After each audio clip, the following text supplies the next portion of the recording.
They say everything is bigger in Texas, and tonight is no different. For season one of Droppin' the Hammah Cup Series playoff action, the round of 12 begins tonight, and the stakes have just gotten that much bigger. Hello, everybody, and welcome once again to the season one Droppin' the Hammah Cup Series playoff action from the Texas Motor Speedway. I'm your host, Francisco Bacallao, getting ready to bring you the action. Very exciting stuff awaits for us to start this round of the playoffs after Watkins Glen to finish the first round, the round of 16 last time out, where we saw Lawson Peel take his sixth victory on the season en route to locking himself into this round, even though he was already locked in on those points. But the win should help him, especially when you talk about the playoff standings entering this race. A huge sort of thing to note when it comes to these playoff standings is that the playoff points earned throughout the regular season do not carry over on a round by round basis, but rather the playoff points that you were to earn in the individual round will advance to the next one. So obviously the race winners in Cedric Hunter and Lawson Peel of the playoff drivers, they have additional playoff points added to their 2,000 points that they will start this round with, plus Cedric Hunter having a stage win. So Cedric Hunter now leads the points entering this race with 2,006, Lawson Peel with 2,005. And the next two drivers have won stages in the previous round of the playoffs, which have them over the 2,000 threshold, which is Ross Harlow with 2 stage wins and Zachary Hall with 1 stage win. Everybody else all has 2,000 points to their name, which makes this, especially here at Texas, a huge opportunity to try and grab those points and get yourself a big advantage before we go to tough racetracks in Bristol and Darlington. You don't want to get yourself into a hole early as we continue to move on through these playoffs. Emphasizing that becomes a bigger and bigger point because you just have less drivers to deal with and probably the better ones remaining. So it becomes that much more difficult to get yourself out of the hole. All, of course, is avoided with a race win. You win a race, you move on automatically. That's what the goal is here tonight for everybody of those 12 playoff drivers. They'll, of course, share the racetrack with non-playoff drivers, which can play a role. We saw Ethan Fonseca Moreno and Steven Maggio play a huge role in that Charlotte race that Hunter won. Ultimately, they played a huge factor in that battle for the win. We saw in the opening race of the playoffs a non-playoff driver taking the win in that one in Steven Maggio. So it could, in the middle race of the round at Indianapolis, Steven Maggio taking away the victory there. Could we see an example of that here tonight from the Texas Motor Speedway? And while we're on the subject of the Texas Motor Speedway, let's give you a bit of an insight and look at the Texas Motor Speedway itself here in Fort Worth, Texas. Mile-and-a-half racetrack constructed in 1997. First hosting a cup race actually in 1998. Of course, if those of you who remember, I believe it was Jeff Burton, the first one to go to victory lane here at the Texas Motor Speedway when it first opened. And ever since then, saw plenty of different winners, plenty of historic races, had that repave and reconfiguration in 2017. And slowly over time, this racetrack has seen its style improve and gotten some better racing. And even on iRacing here, it arguably has some better racing than it does on the real life side of things. But as I mentioned, with the next-gen car and as the surface at Texas has aged now for nearly 10 years, it is starting to get a bit better in terms of overall race product, developing those bumps, and you're starting to see 2, maybe even 3 grooves. You could definitely see a 3rd groove here in the next couple of years, but still really, really fun racetrack to go to here on the sim. So I think these guys are going to have some fun here tonight. And, who had some fun here before he left on vacation is Kenneth Bueno. And he was happy enough to give us an onboard lap here from the Texas Motor Speedway post-update with no page 2 on the dash, as you can see. And it's going to be very important for these guys to get to the bottom of the racetrack, both ends of the corner. That low side gives you so much more grip in terms of just being able to put lap time, save tire, and really put together a good piece. And with the high track temperatures we could see here today, and not to mention just the overall nomenclature of this race car, it could be very catastrophic to your chances of winning the race if you happen to make a mistake or just get the car way too loose, because that is certainly 100% Very possible to happen with these loose setups that they got going on here. So very critical stuff to keep in the back of your mind, because you don't want to get into trouble early, particularly those playoff drivers. It could be rather dangerous and get yourself into unwarranted situations. The field right now is starting to get ready for the grid, so let's jump trackside to get a look and see exactly what is going on here, and see where everybody is going to be starting from tonight's race here at the Texas Motor Speedway. And on the pole, it is going to be Mr. Steven Stempien. He put in a good lap time here of a 30.576 to give himself the pole position, with Stephen Harlow alongside of him just about a tenth slower. Moving on to the following row of the grid is going to be the third place starter of Ross Harlow and Warren Kyle Keith, with fifth place going back to Brandon Banks and his number 5 car. Richard Swavely in the 6th place spot. Justin Erb will be in 7th, with Sean Kalist in 8th. 9th goes to Chris Progar, and 10th place goes to James Kunkel. Parker Bland will be rolling off 11th, with Timothy Stubblefield in the 12th spot. Jesse Graham, making his series debut here, is going to be rolling off 13th. Lawson Peel is going to be in 14th. Ethan Fonseca Moreno will be in the 15th spot, with Eric Schaefer in 16th. 17th will go to Cedric Hunter, with 18th his teammate Zachary Hall. 19th goes to Craig Parks, and 20th will go to Alex Muscarella. 21st is Jeff Gilmore, also making his series debut here in the 21st spot. Brad Fulham will be 22nd, Casey Knighton 23rd, and Kevin Roy rounds out the 24-car field here from the Texas Motor Speedway.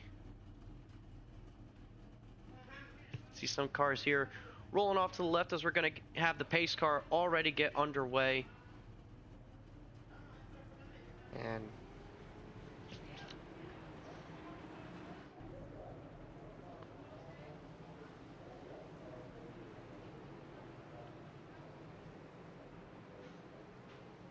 And as you see there, we're already getting the pace lap underway.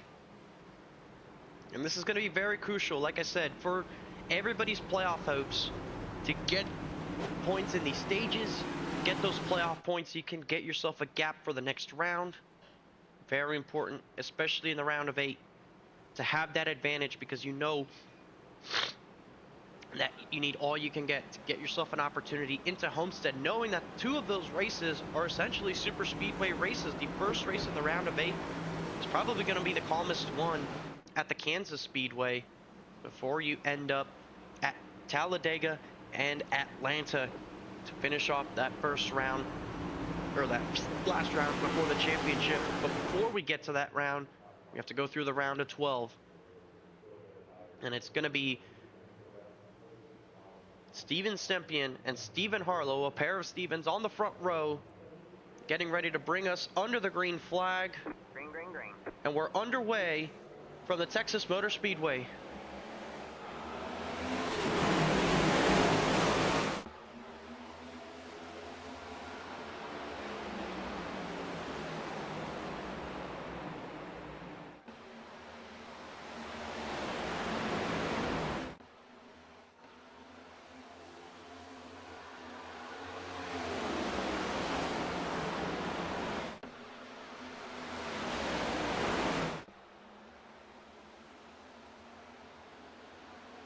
And there you see already, to complete lap 1, just how much more separation exists throughout the field.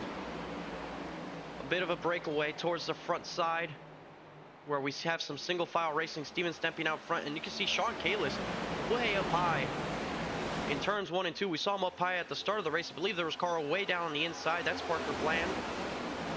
You don't want to run that far up the racetrack. It could definitely cost you positions, increase the tire wear. But you definitely want clean air on your race car, and whatever keeps the right rear in particular cool. You see Craig Parks a little bit further back, get into the outside wall. He was in the outside of 3 wide. There's 3 wide in front of him.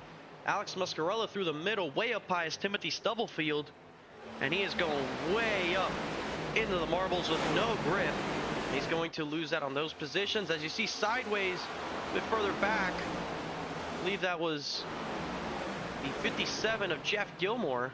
He was able to save it. A good recovery by the 57 to keep the car under him. But you see most of the field single file. It's just very tricky out there. Early on in this one on lap number 4.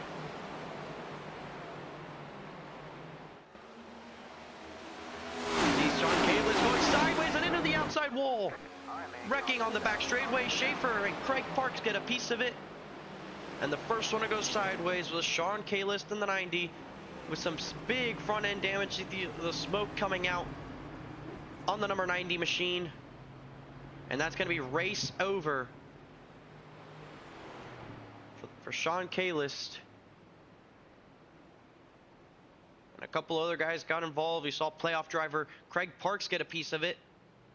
As we'll get the replay and see exactly what led to this wreck.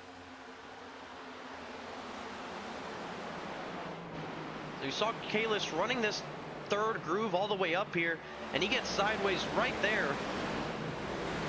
And looks like Kunkel gets into the back of him, just didn't really help his cause, and Schaefer and Parks just come in and get a piece of it as well on the way out, but otherwise they struggled as well to keep the car under them. So here's Kalis sideways. There's the bump from the 42. Schaefer had a little bit of a tap, which is how he ended up on the bottom of the racetrack, and that was a close call for Parks from hitting the back end of Kalis' car. That could have easily been more damage to Craig Parks, but instead he'll have another chance to continue going in this race. Minimal damage to his race car. He'll repair that on pit road. See a couple of takers. Parks among one of them. Warren Kyle Keith will enter the pit lane. Looks like he has some right side damage as well. There's Kalis' destroyed race car, and there's he'll get going here, Warren Kyle Keith. And of course, our stages for tonight are going to be 50, 50, and 100. Those are going to be our stage lengths for tonight at the end of lap 50, at the end of lap 100. And of course, then we go the rest of the second half of the race for 300 miles to determine a race winner from the Texas Motor Speedway. No pit stops are going to be required in those first two stages, at least under the green flag if we go flag to flag. That final stage will see a green flag pit stop if it goes green. And Texas is not really known as a track that has that many cautions, but with these updates it could be very different. We'll just have to see. And I think the biggest thing is going to be getting a feel for these race cars, getting a feel for the setup. And I think by then we'll definitely have drivers more comfortable with their cars and what they're feeling with, and we could see some long green flag runs as the race progresses. Lights are out on the pace car.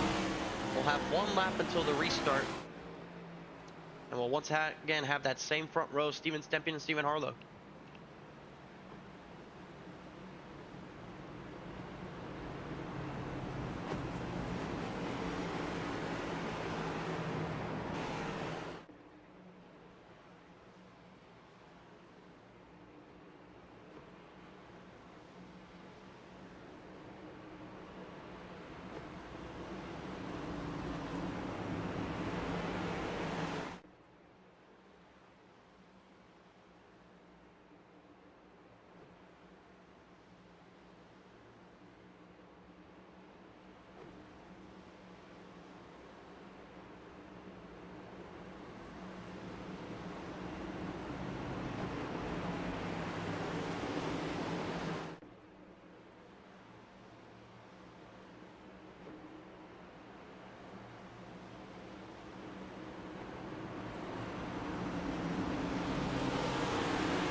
Completing our 7th lap from Texas Motor Speedway. And once again, Steven on the front row. Green flag, green flag. A little bit more organized of a start overall, as Stempien clears for the lead. Looks like a battle for second amongst brothers. Ross Harlow will take second place away from brother Steven. Richard Swavely finds himself up in a fourth, and there's Ross Harlow sideways. Stephen Harlow gets into the outside wall, and that all started with the aero packing of the brothers, and Swavely peeks to the inside, hoping to take second place away, and he has the preferred line, and he's going to clear for the second place spot. So Richard Swavely with an excellent move to get his way up into P2. Justin Erb finds himself in 5th, with Brandon Banks and Chris Progar side by side just behind him, and there's Lawson Peel as well, as we have 3 wide further back. Ethan Fonseca Moreno all the way on the inside. He's side by side with Parker Bland, as there's Jesse Graham in front of him, and Timothy Stubblefield going side by side. Stubblefield's way up high into that 3rd lane, and Moreno able to carry more momentum. As there's Lawson Peel now side by side with Progar, as Banks is to the inside of Erb. And the air packing is going to play a role here, especially in 1 and 2. You can stack the air on the car in front, but you have to give them space to work with so that they can keep the car under control. Otherwise, not only do you risk wrecking the car in front of you, but you can definitely wreck yourself as well. And I think there's some drivers that they don't care if they cause the car in front of them to wreck with the air. That's a selfish thing of these drivers. Of course, they don't have to. But I think the bigger concern, and the reason you see drivers lift, is if it'll get them involved. And you see Progar slide up, and he gets sideways from that aero packing, as I was mentioning it. And he's going to lose several positions, him and Erb. And you saw Erb checked up for that very reason we talked about. And that'll leave Lawson Peel, Muscarella, and Ethan Fonseca Moreno to all go by. And it's more pronounced definitely in 1 and 2 than it is 3 and 4. We saw Graham have Justin Erb this far behind him in turn 1 and nothing doing. See further up, there's Moreno trying to do something to get around the 48.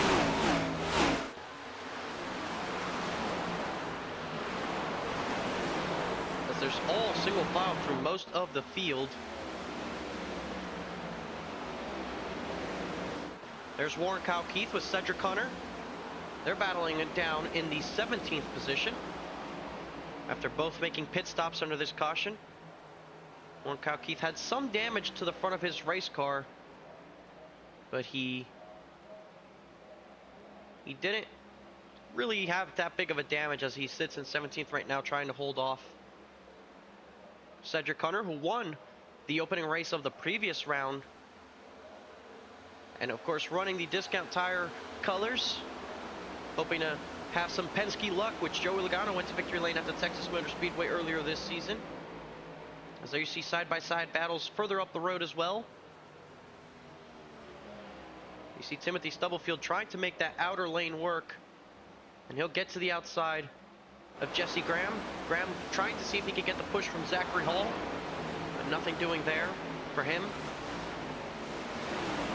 Parker Bland trying to join the battle as well. She'll have to look in the rearview mirror though, because that 78 is showing up fast to her rear bumper. And he's peeking to the inside of Bland. Bland goes way up the racetrack, and I've noticed that I'm seeing multiple race cars go 3rd, 4th lane all the way up there.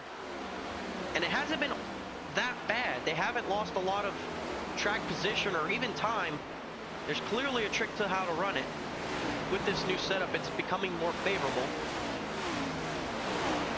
But still, just you want to be on the bottom of the racetrack. That is still undoubtedly the best racing line to have.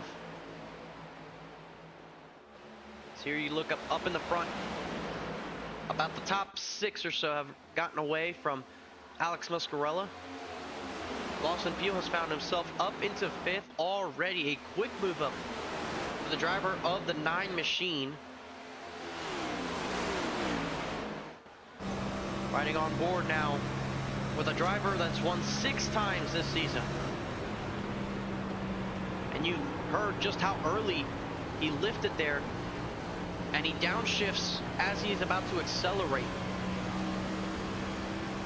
Goes down into 4th gear, and he goes up into 5th just before turn 3, which is a lot faster now than it was even before the update. It's faster than it was before overall. You don't have to use nearly as much brake as you did before deep into a run. But look, you see how early Peel lifts there, using minimal brake to slow the car down, just trying to get that engine braking done. And right now, sits still in the 5th place spot, with Brandon Banks in 6th closing up ahead. There's Alex Muscarella, who still sits in 7th ahead of Ethan Fonseca Moreno. See side by side further back, Warren Cal Keith, Jesse Graham, and Cedric Hunter. Hunter and Keith working together to try to work their way through the pack. Keith will take away the 13th spot. And Hunter, you see him offsetting to the bottom. Not, as you see Keith get loose from crossing the front of the wake, he'll go down and cover the Cedric Hunter position. Hunter has to check up because he wants to avoid the dirty air. And he'll now peek to the lower side.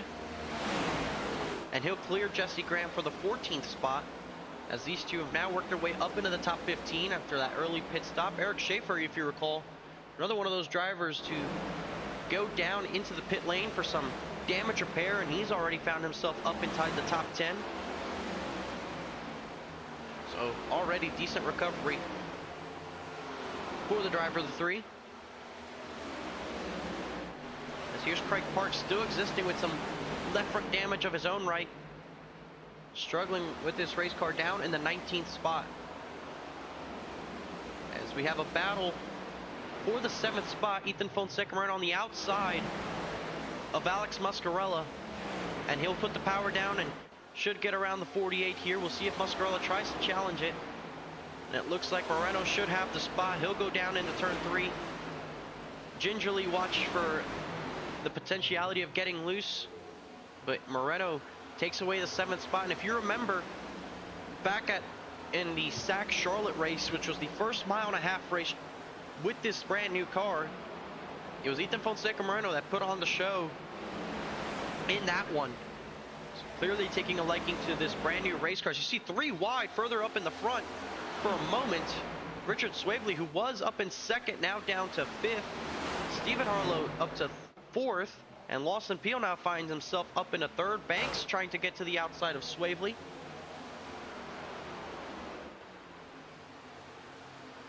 All this going on just over half a second behind race leader Steven Stempion, who hasn't been able to get away. As Banks now gets to the inside of Swavely and hopes of trying to clear for the 5th place position. And Banks, who after having that win at Chicagoland, has just had a quiet season. Nothing too noiseful, nothing standout-ish, but he hasn't had to. It's been good enough for now. The driver of the 5, running in the top 5 early here in Texas is a good sign for him.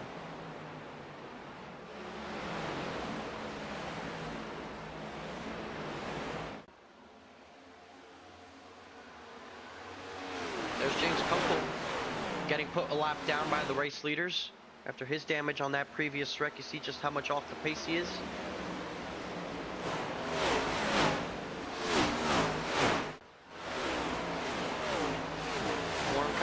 Still sitting in 13th right now, trying to close the gap on Hunter's teammate Zachary Hall.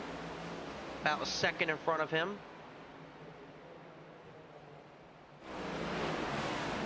Most of the field single file, trying to make the best out of this stage, which we're only halfway through right now.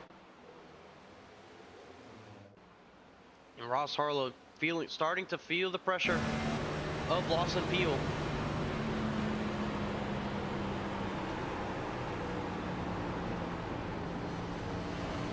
And Ross Harlow sounds like he's staying in 5th gear through turns 1 and 2. It doesn't sound like he's shifting, unlike what we were seeing out of the 9 car.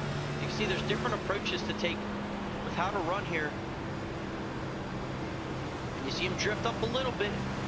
That could invite the 9 car to have a run here down the front straightaway in hopes of trying to make a move. But you see Harlow has enough of a momentum off the corner and is able to hang on.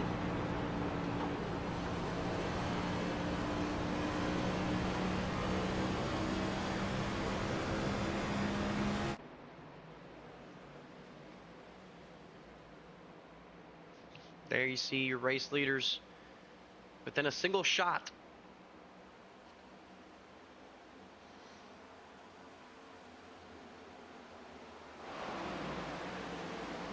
As Ross Harlow tries to continue to hang on for a second. Here comes Lawson Peel around the outside. Carried enough momentum in there. Can he hang on to the right rear? He does, but he gets sideways. Lawson Peel with a big moment there. Gets passed by Stephen Harlow. Just tried carrying too much throttle, and that'll happen with this new car, with this setup here at Texas Motor Speedway. It will step out on you if you're not careful, and it just bit Lawson Peel there. And it was enough to allow Ross Harlow to hang on to second, Stephen Harlow to go back to third, and Stepien has a little bit of a bigger gap as now Peel goes back on the attack, looking to the inside of Stephen Harlow.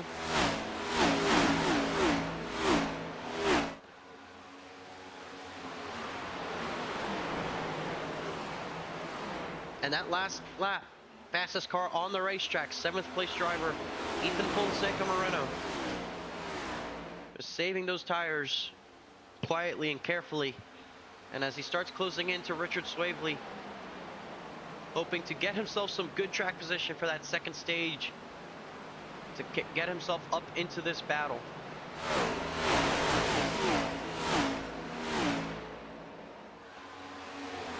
Bit of a struggle of the season for Ethan Fonseca Moreno compared to most of his KBueno Racing teammates, which he's the only one of the team to show up here tonight.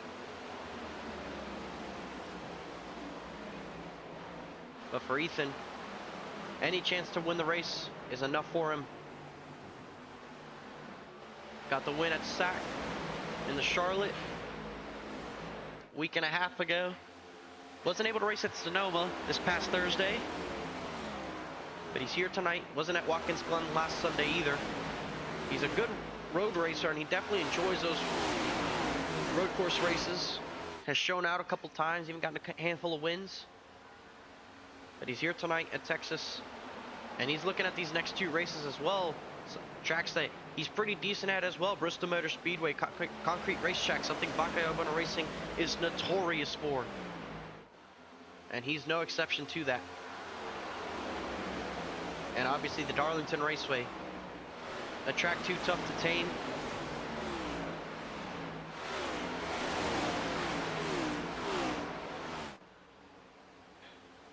Warren Keith has climbed his way up into 11th. He's gotten around a couple of other cars, one of them being Chris Progar, who's at one point was running 6th. Now he's down into 14th, so it's been a drop off for the driver of the 7. Struggling with the handling on that race car.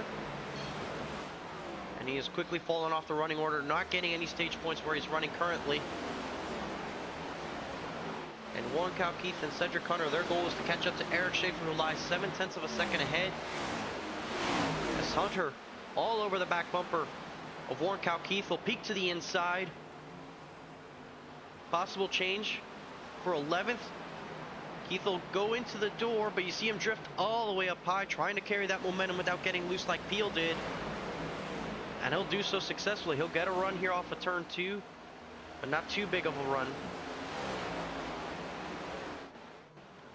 See Hunter try to drive it in, forces Keith up the racetrack, and he clears him off of turn 4. So Cedric Hunter now up to 11th, trying to chase down Eric Schaefer.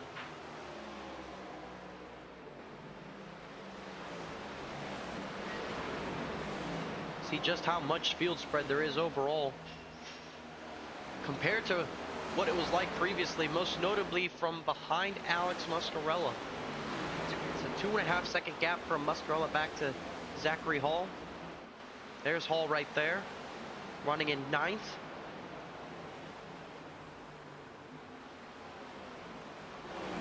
As there's Richard Swavely with the 3 of Ethan, or the 87 of Ethan Fonseca Moreno, chasing him down for the 6th spot.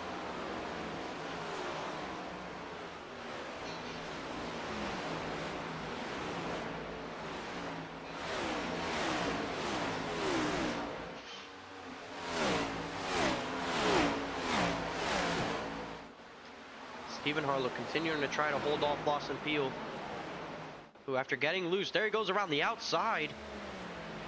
Very much the same move he did to his brother, and Peel this time hangs on, gets the run off the corner. They'll be side by side going back to turn 3.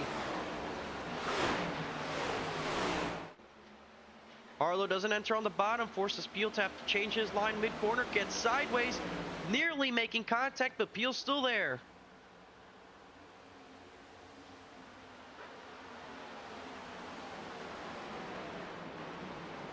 Peel once again trying to take it around the outside. Good battle here for the 3rd place spot. Peel once again getting sideways as that's going on. And it's going to be Stephen Harlow hanging on to the spot. As looks like Ethan Fonseca now peeks to the inside, and Swavely not putting up too much of a fight here with the 87.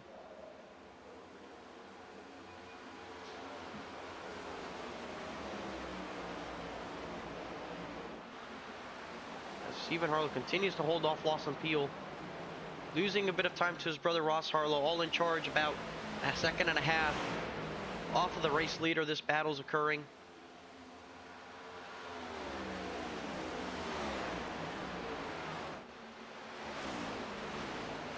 You see the different lines Peel's running in hopes of making some kind of progress as he nearly strikes the outside wall. Trying to run somewhere behind the 11 that is not directly behind the diffuser of that race car, which will give him dirty air. See, just being a car length lower, look how much better grip he's able to have. What a better run he gets through that corner. Trying to chase him down here in the closing, coming to 10 laps to go in this stage. And you hear just how much they're lifting compared to what they normally would at the start of the run.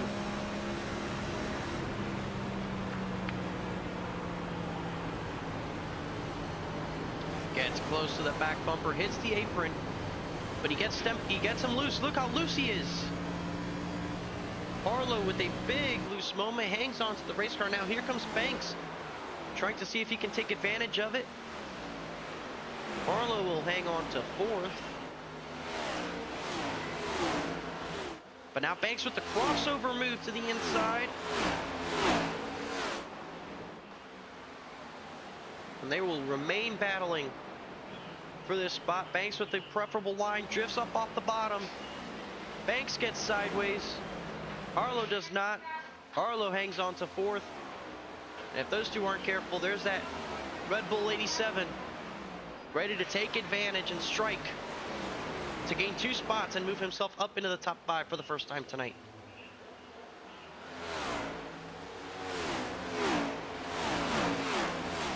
Cedric Hunter and Warren Keith have both gotten by the 3 of Eric Schaefer. Justin Erb has gotten by him as well for the 12th spot. And now these two are battling each other for the final stage point spot. They are only a couple tenths behind Hunter's teammate in Zachary Hall for the 9th spot. 3 playoff drivers, 4 when you include Erb, battling for the last spot for stage points.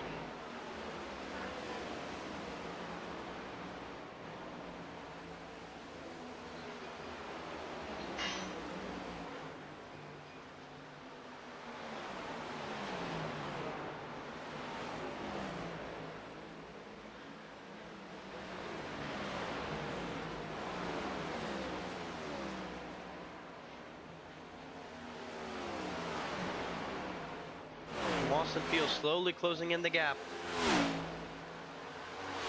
Ross Harlow.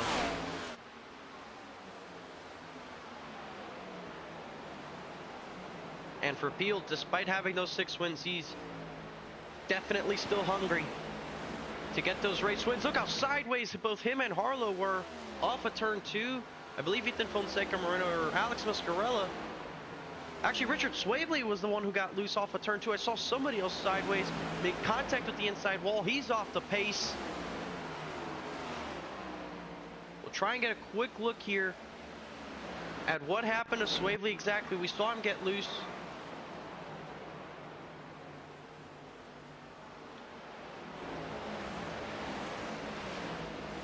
And there it is, just steps out on him. does not hit the inside wall. Or actually he does, but with the left rear. But a great save by the 32. As he now sits down in the 12th spot, out of stage points. That pushes Warren Keith up into the spot.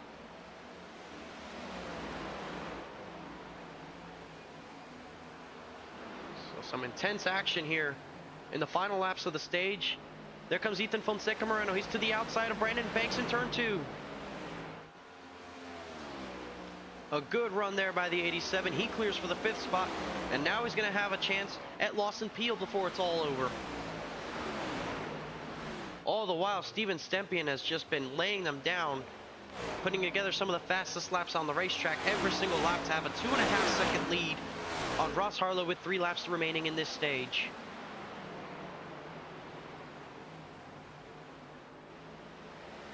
And he's not the only one running as low as the 31s as they are.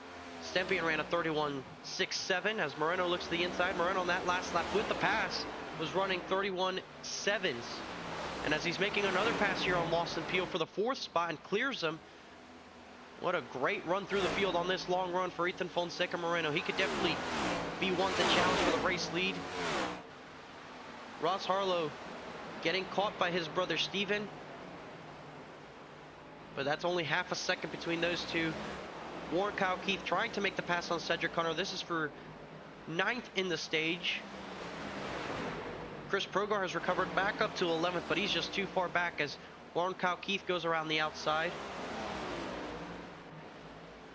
And he takes away the 9th spot back away from Cedric Hunter. There's Stephen Harlow and Ross Harlow battling each other for 2nd on the final lap of this stage. Moreno looks so much faster than both of them, just is going to run out of laps before getting up there. And all this 3 seconds out in front is Steven Stempien, who's dominated the race up until this point. And off of turn 4, he's going to dominate and win stage number 1 from Texas.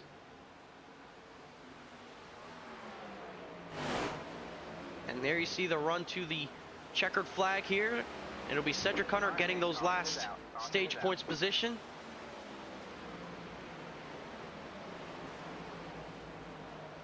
To bring us under the yellow flag for the 2nd time here tonight at the conclusion of stage number 1.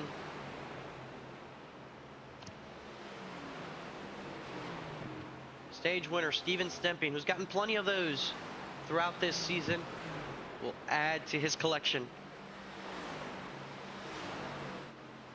Driver of the 88 in the Droppin the Hammah Chevrolet. Got that first win of the season at St. Louis at Gateway on the last lap pass on that man behind him, the 16 of Ross Harlow. And with the season that Stempien's had, you would think he'd have more race wins, but it has just not gone his way on multiple occasions. And here in the playoffs, this is when he needs those good runs. He needs those points. All he needs is a shot at Homestead to give himself a chance at the championship. And he has battled Lawson Peel plenty of times at the Homestead Miami Speedway. And with these new cars, with this new update, it could be the refresh he needs. Leading the field onto pit road for the first set of stops here tonight.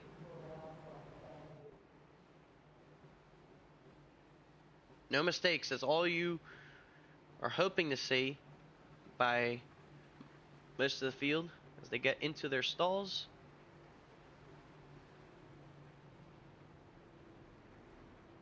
And you see Stephen Harlow right there make a small mistake. Will have to back it up into his pit stall. That's going to cost him a good bit of time. We'll see if that costs him a spot, as the left sides are not going up on most of the field. There goes Ethan Fonseca Moreno with a great pit stop to get all the way up to 2nd. Brandon Banks will take over the 3rd spot.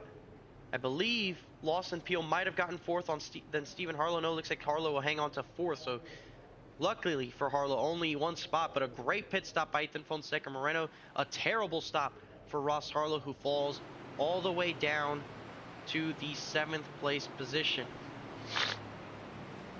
We'll take this opportunity to talk with our stage winner as we put him up here into the booth with us. Stage 1 winner, Steven Stempian. You got us? Hey, what's going on, buddy? So, Steven, that was the first proper long run of the race with this car at this racetrack. What was it like handling-wise? Felt good, man. Digging the package so far. We'll see what happens, though. Solid stage, obviously clean air helped, but I like it so far. You know, you got to drive it, and you got to take care of your tires. So I dig it. Obviously, these race cars, different than what they were pre-update. They're slightly faster. They have a little bit of less grip and downforce, and that I'm sure plays into your strengths a little bit more, but it's also a little bit more unpredictable. With these cold tires, how does it handle? It's not too bad. I mean, you just really have to baby it. You know, you really have to pretend there's an egg under that gas pedal, and you just gotta be easy coming off the exits. Especially 3 and 4, you overdrive 3 and 4, you burn your stuff up for 1 and 2. So just trying to get in a rhythm, and so far I've been doing it, and just keep doing the same thing lap after lap, and hopefully we'll get into victory lane. Knock on wood tonight. We'll see. Good luck, Steven. Congratulations on the stage 1 win. Appreciate it, buddy. Steven Stempian, driver of the 88, taking home the stage 1 win here tonight from the Texas Motor Speedway.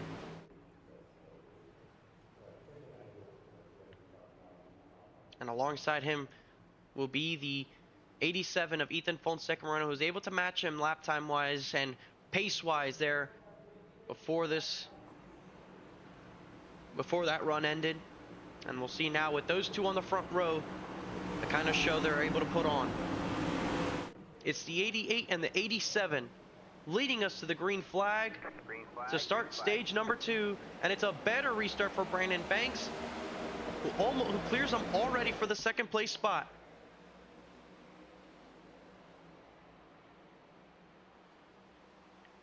And look at the advantage he's able to build for the top position already. Peel looks to the inside of his teammate Banks for second momentarily, but backs out of making that one 3 wide, tries to help the 5, but Moreno charges into turn 3, clears for the second place spot, and he'll settle down in front of Brandon Banks as Steven Stempian has a big enough lead, about 0.4 of a second. And Cedric Hunter with a great restart of his own to get up to 6th. Ross Harlow, Warren Kyle Keith. There's Zachary Hall, Parker Bland working the second lane around the outside of Jesse Graham. She's been fast on these short runs, as there's Justin Erb dialing one to the inside of the 7 of Chris Krogard. Justin Erb trying to see if he can get some stage points in this one, as there's Bland once again side by side with Jesse Graham as she blinks there momentarily.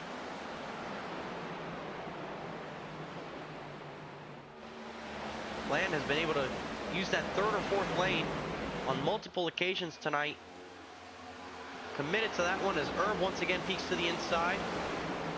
This time on Jesse Graham, who goes to the 3rd lane here, before cutting down to the 2nd. Gives him a big run on Brad Fulham. But Erb stays side by side as well, so it's going to pull back to 15.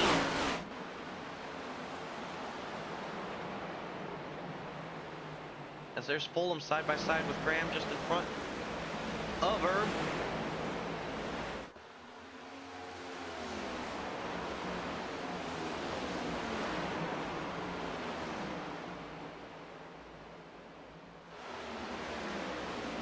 Brandon Banks has settled nicely in the 3rd place spot behind Ethan Fonseca Moreno on this restart. Not really let that 87 get too far out in front. And Steven Stempian all the while about just 3 or 4 tenths as he's been for most of the immediate restarts. See Lawson Peel drop back a little bit, about half a second behind Banks. And it's generally spread out through most of the top 10 already early on in this one.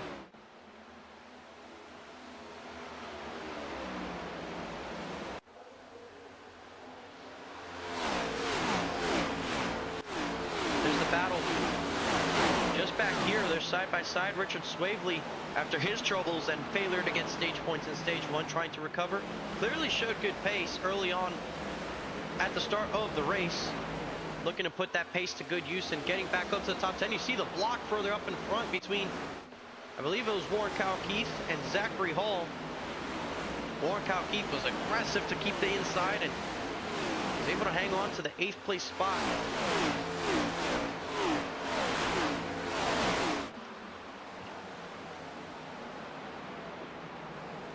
And the 78 slowly trying to go through this field after the early troubles and pitting. And he's been doing so with Cedric Hunter, who's in front of the 16 that's in front of Four Name. You see Warren just able to run that little bit lower. It's going to give him a run on Ross Harlow down the front straightaway.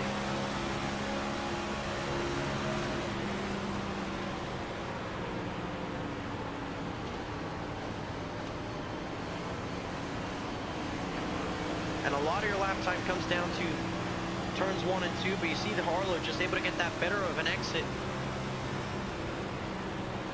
than Warren Keith. But Keith is able to run 3 and 4 this much better. Gets to the inside, runs lower, actually gets Harlow loose there. He'll get to the inside and they'll be side by side for the position. And we know Ross knows how to defend, but Keith is also just as much aggressive. And you see Harlow gets the run off of turn 2 on the outside and clears him once more. He's not going to give up on the inside. He'll beat the dead mule there. Gets back to the inside. Now he has Zachary Hall behind him, and Hall, after that block, is not looking to necessarily help the 78. He'll go to the outside, but that could upset the 16's car with the aero packing. And Keith, who doesn't go all the way to the inside, will clear Ross Harlow. And Zachary Hall will look to try and grab a bit of extra bites here. He'll go side by side now with Ross Harlow for the 8th spot. And Harlow struggling on this run after a bad pit stop effort. Sees him down at 9th with Parker Bland now closing in as well.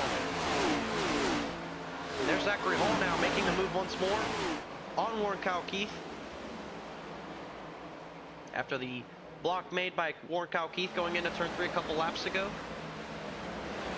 See Hall momentarily getting loose there on the bottom, but he hangs on to it. They'll stay side by side.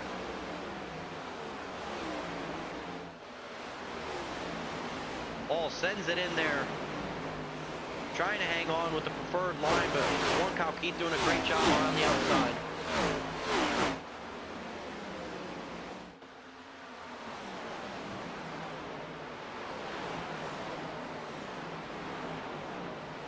And they're both slowly closing in on Cedric Hunter. Remember the 23 and 45 teammates, as Keith gets sideways a little bit, slaps the outside wall, but he still gets out in front of the 23. Hall looks to try and go around the outside going into turn 3.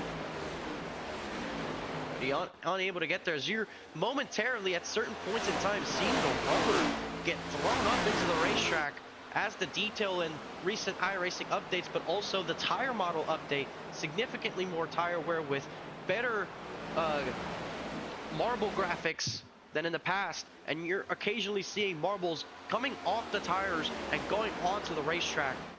Bravo to the graphics department, getting all of this up there. And as the race goes on, that 2nd and 3rd lane will have more and more marbles on it, which might not make it nearly as desirable of a racing line. Moreno still hanging on to 2nd, but not making any ground on Steven Stemping, who's kept that car planted on the bottom of the racetrack.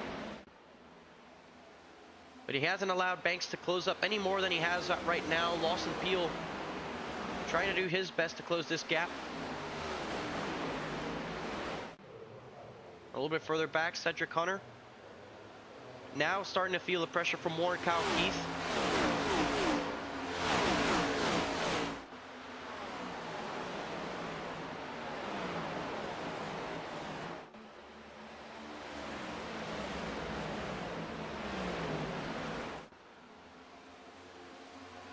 Completing 69 laps here from the Texas Motor Speedway.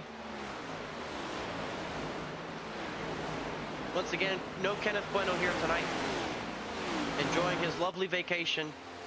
He'll be back in South Florida Wednesday night. He'll be on the show at Las Vegas Motor Speedway, most likely for the SAC Cup Series. We'll surely be here next weekend for coverage of the Bristol Motor Speedway in the second race of the round of 12. Happy to have Mr. Kenneth Bueno back for that action. It's been a while since we've seen him and his voice here on the channel. Definitely miss him up here in the booth with me, but I've had to carry the flag, and I think with every passing show, it's just that little bit better. I like to think of it that way. Gives myself confidence to perform when he's not out here, so these shows can continue on the road, and so that everybody watching and drivers alike can look back to these races and have a good time. Stempien continues to lead as the entire field is still single file and really spreading themselves out individually. Nobody necessarily too close to one another, just trying to save tires and not get too much into the dirty air. See, Peel's not really been able to close the gap on Banks. Banks hasn't been able to close the gap on Moreno, and Moreno's just kind of holding still with Stempien on board with Moreno. And you saw his downshift is different than Beal's. He went down to fourth as soon as he started braking for the higher RPMs, better engine braking.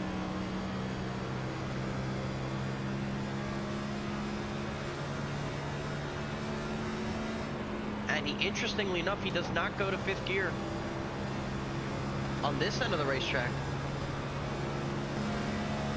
Stays in fourth. Only goes up into fifth just past the start finish line before downshifting to fourth again for turns 1 and 2. So you're seeing the different tricks of how drivers run Texas Motor Speedway, as there's the battle for third. Peel does get to the outside of Banks finally, and he clears for that third place spot.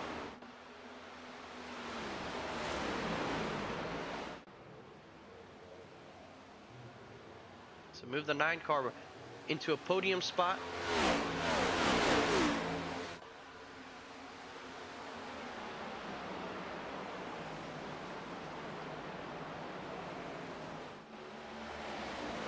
There's the battle for 12th. Richard Swavely, Eric Schaefer. As you see, Parker Bland further up ahead gets sideways, goes all the way down to the bottom of the racetrack, but hangs on to the race car. She loses out to 10th. Justin Erb will take that one.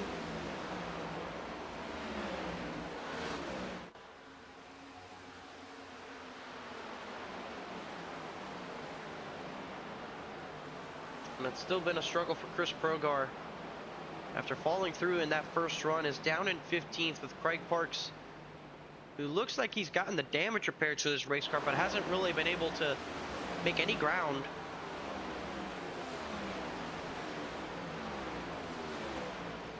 And to give him some TV time here, how about Kevin Roy? Definitely has nothing to do with the Celsius sponsorship. But I will say I did have an orange Celsius earlier today, so that's my obligatory shout out to Kevin Roy, who's obviously running the Celsius colors as of late, and specifically the orange ones. So I hope he enjoys the drink as much as I do, or maybe just likes the design. What do I know? But he'll have his opportunity here on this broadcast, as Lawson Peel has moved up into second. He got past Ethan Fonseca Moreno. Now he's starting to put some better lap times than Steven Stempien, as Stephen Harlow got by Brandon Banks up to fourth. So we're really starting to see the long run take its proper effect here.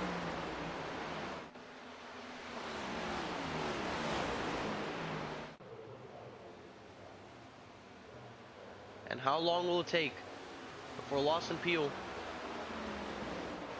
can close up the gap to Steven Stempien? There's the gap between first and second.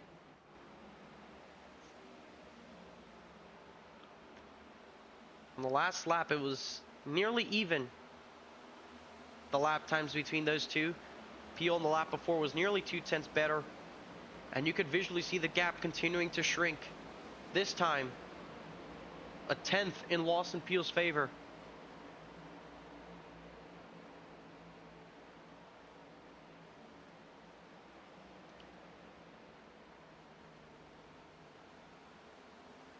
And Steven Stempien, who's been leading for most of this race, really for all of this race actually, has not really gotten the experience of dirty air and really has not felt that much pressure from a car behind him.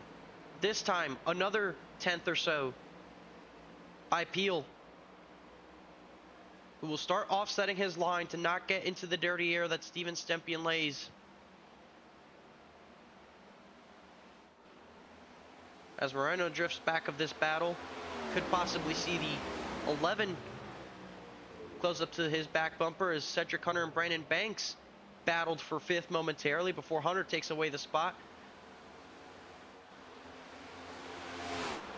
As there's Warren Kyle Keith getting sideways off of turn 4, saves it. Was battling with Zachary Hall, who had just taken the position away, and gets loose off of turn 4. Now he has the 16 of Ross Harlow to deal with. Harlow with a crossover attempt will get side by side with the momentum and move the 16 back up into 8th as Warren Kyle Keith now drifts back to 9th. Justin Erb has gotten up to 10th. As here's the battle for the lead. Lawson Peel now within 0.2 of Steven Stempien.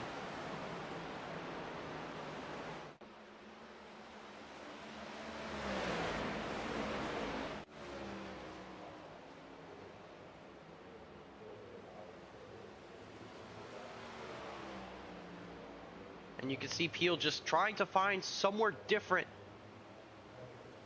to run. And wherever Steven Stempien is, he goes, looks to the inside. He is there. Side by side for the top position with the preferred line. He wobbles a little bit, nearly comes up and makes contact. And it's a drag race to turn 3. Peel on the inside will charge it into the corner. Stempien tries to hang on the outside, but it is Lawson Peel moving up to the race lead. It was a matter of time. But on lap 84, it is Lawson Peel that takes away the top spot from Steven Stempien, who had led just about every lap up until that point. And with 16 laps to go in this stage, Lawson Peel, who entered the points second tonight, is out front.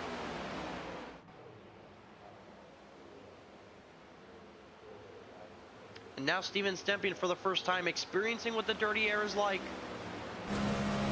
Trying to get used to it, trying to see how his car will handle, how he handles being in this situation. And it is a good opportunity for him to now learn what his car will do, how he reacts to things the car does.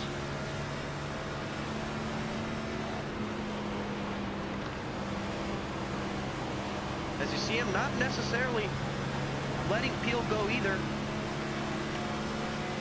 He actually gained on him that time, and he is looking to the inside again to try and take the spot, and he'll go in there.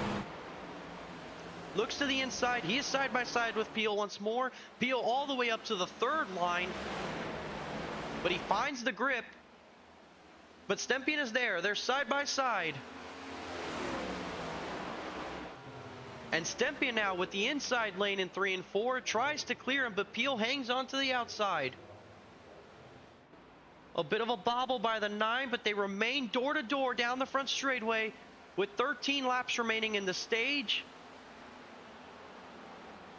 Peel drifts way up the racetrack here in 1 and 2. It could be enough for Stempien to clear.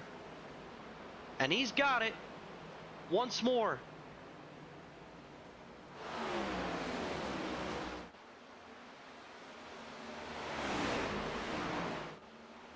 And all this battling has allowed Moreno to close in a little bit, but not by much. And he's battling with Stephen Harlow in his own right. as Steven Stempien got back to the race lead just a couple laps after getting passed by Lawson Peel.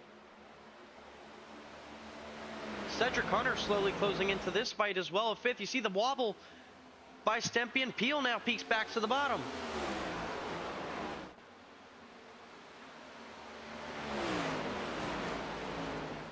Peel got a little bit of the apron there, gets loose, but he is able to carry the speed. Stempien goes down to side draft. Peel nearly clips the grass.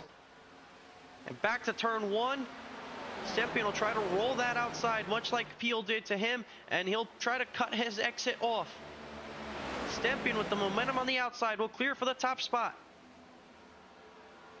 Peel trying to fight back with that side draft, and he'll remain there as this battle continues to persist. And slowly but surely, Ethan Fonseca Moreno is catching up and not using his tires nearly to the same extent as these two.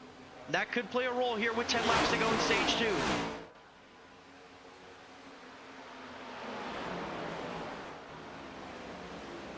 Peel cleared momentarily. Takes a spot away from Stempien. Stempien sideways off of 2.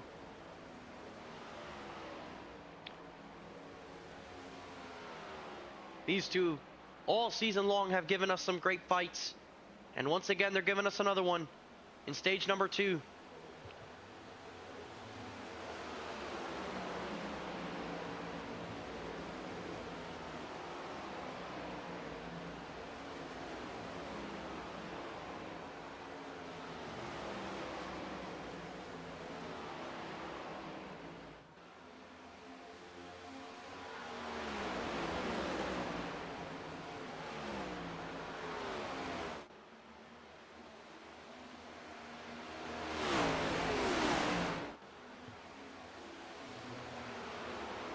And as the battle for the lead has simmered out a little bit, here's the battle for 3rd.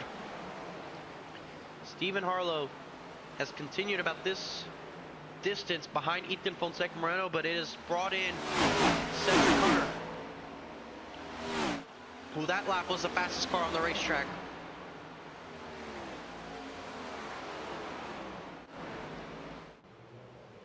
And we could see ourselves in a 3-way fight for this position as Harlow tags the outside wall a little bit.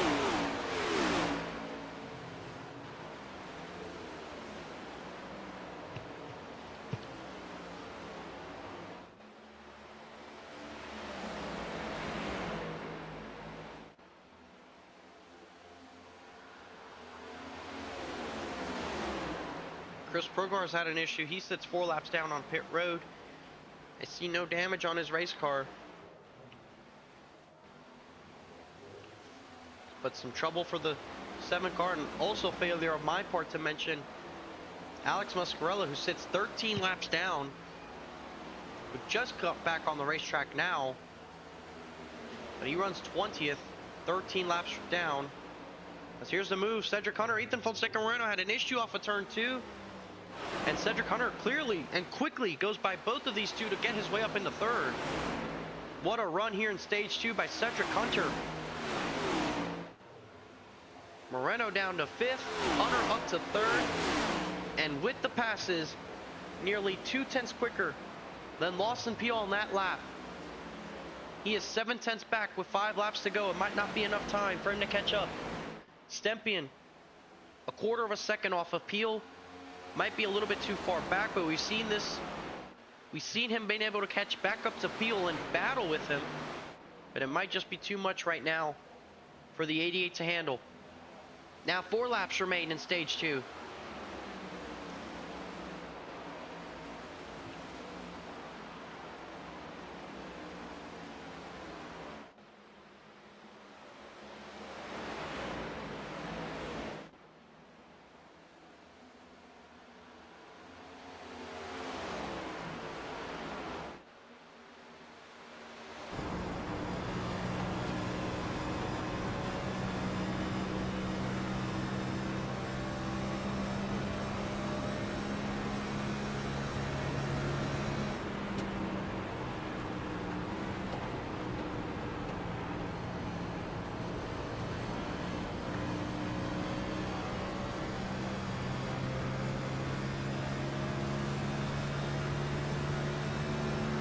Him trying everything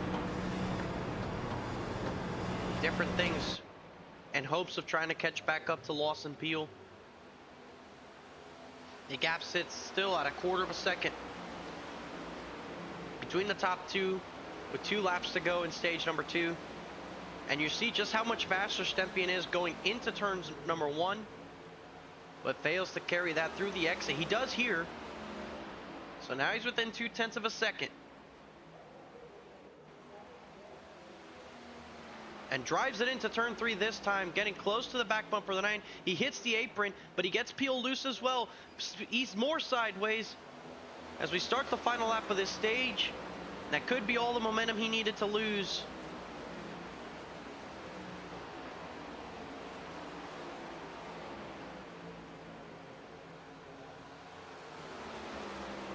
And that looks like it was all that it was going to be for Steven Stempien, and in his hopes of getting back past Lawson Peel, who put on the drive and will come home to win stage number 2 from the Texas Motor Speedway. A good recovery by Cedric Hunter to get up into 3rd, and Eric Schaefer will be the last driver to get those stage points in the 10th place spot, getting past Justin Erb. Critical loss there for the 20. And it is Lawson Peel taking home the stage win.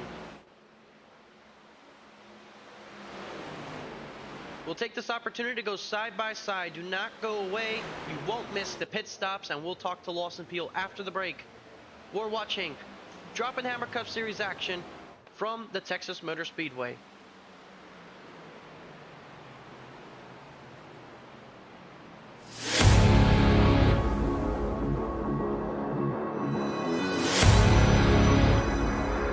Wanted the best, you got him for a breast.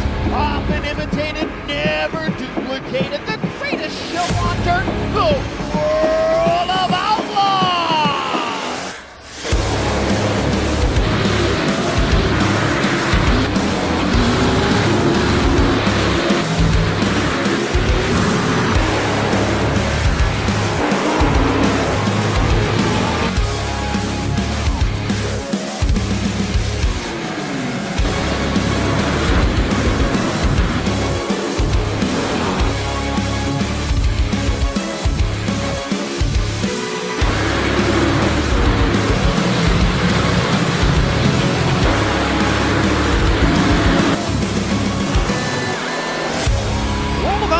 Dirt Racing will be available September 27th. Pre-order your copy today.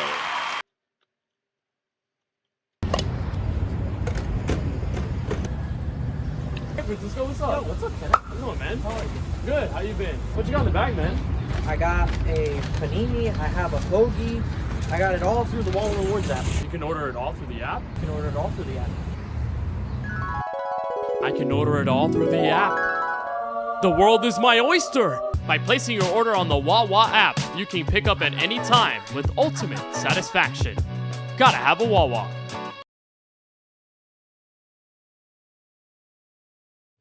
Welcome back to Texas. You just saw the pit stops there. Lawson Peel retains the race lead on pit road. Trouble for Ethan Fonseca Moreno, who now drops to 8th.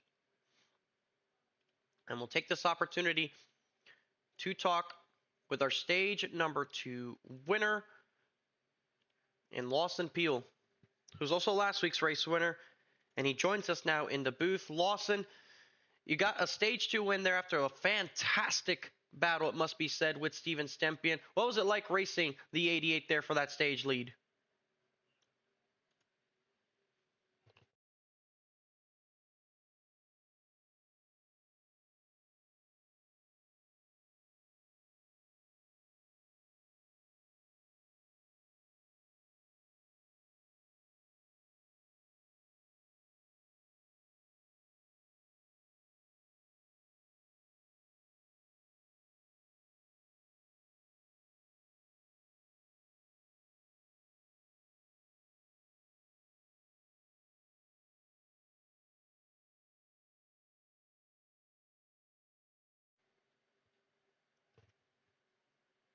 Totally opposite, and just kind of searching for what works. So, but yeah, great battle with Steven there, tons of fun as usual. So,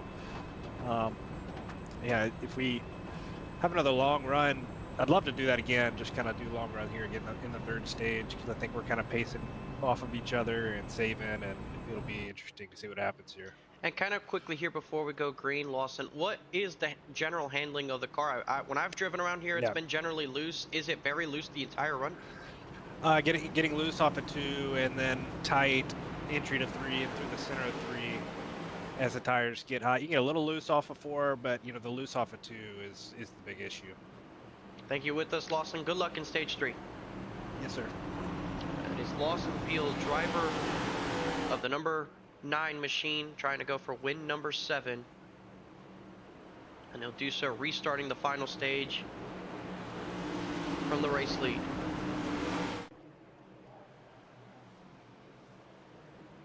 And as they go their way into the restart zone, a great launch there by Lawson Peel, as he'll work his way up into the race lead. Stephen Harlow goes to second.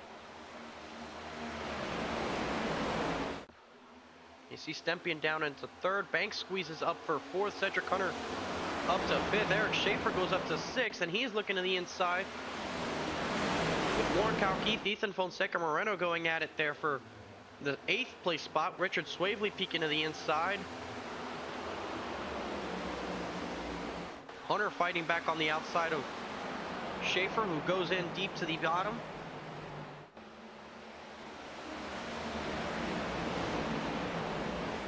Warren Keith slides up in front of Moreno, which keeps allowing Swavely to make a move on the inside of those two.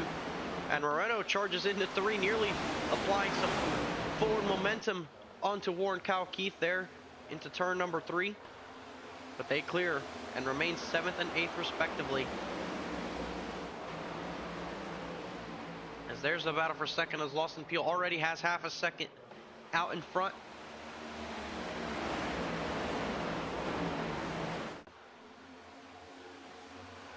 Now already you see just how much this field goes single file so quickly. From trying to save those tires, Lawson Peel, you only heard half of it. But he was talking about the tires wearing off. And it is pretty significant. The tire wear now with the new tire model, the updates to this car, the handling effects. Not just the overall lack of pace, but it will hurt your handling. As Stempian tries to put that air onto Stephen Harlow to make the move for second, not able to quite get side by side. You saw him peak to the bottom, has to check up, and look how much time that cost Stempian to Harlow. Banks will try to capitalize here, but just nothing doing, as Harlow that time a 10th and a bit quicker than Lawson Peel, trying to close the gap and lead his first laps of the race. But he has to deal with Steven Stempian before all of that. Stempian not going to just hand this one to him, trying to race for the second place spot.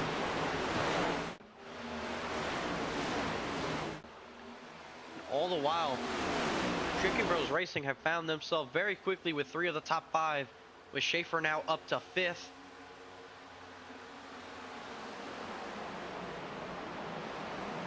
And Ross Harlow down to 10th, who was in the top 3 for most of stage number 1, but all it took was the bad pit stop at the end of stage 1 and lost in track position, and he has not been able to recover that, as now he goes around the outside of Richard Swavely here in turn 3 and 4, trying to keep the momentum up.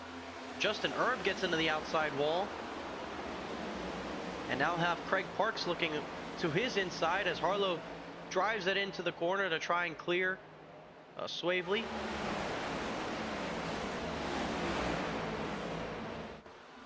Erb nearly gets the wall again. Parker Bland now joins this battle.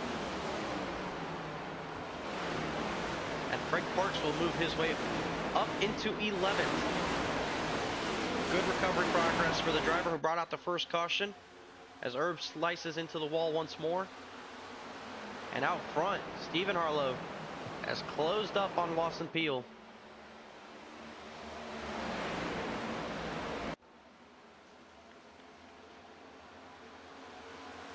Now Stempian looks to the inside, trying to take that spot away. And a relatively quick move. Stephen Harlow did not fight this whatsoever. Actually had a bit of a moment in the center of 3 and 4 because here comes Brandon Banks now. Trying to mount and charge for the 11. Won't have enough time there for turn 1. But now that puts Stempien back up to second. And we'll see how he battles with Lawson Peel. As Cedric Hunter now peeks to the inside of Eric Schaefer for the 5th place spot once more. Hunter lost 5th to Schaefer on the restart. And now trying to take it back before Kalki closing.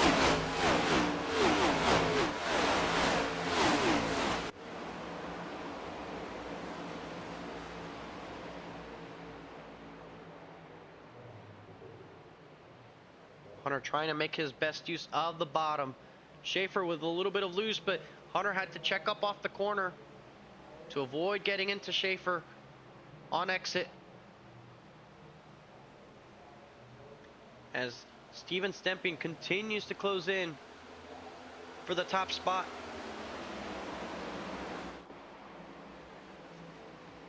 Is really starting to deal the pressure to Lawson Peel, who has not folded in any of the instances we've seen of Stempien applying pressure to him.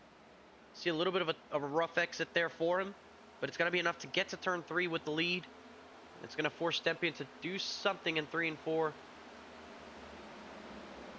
And that's a good run for the 88. He has forward momentum down the front straightaway, peaks to the inside. And Stempien lifts early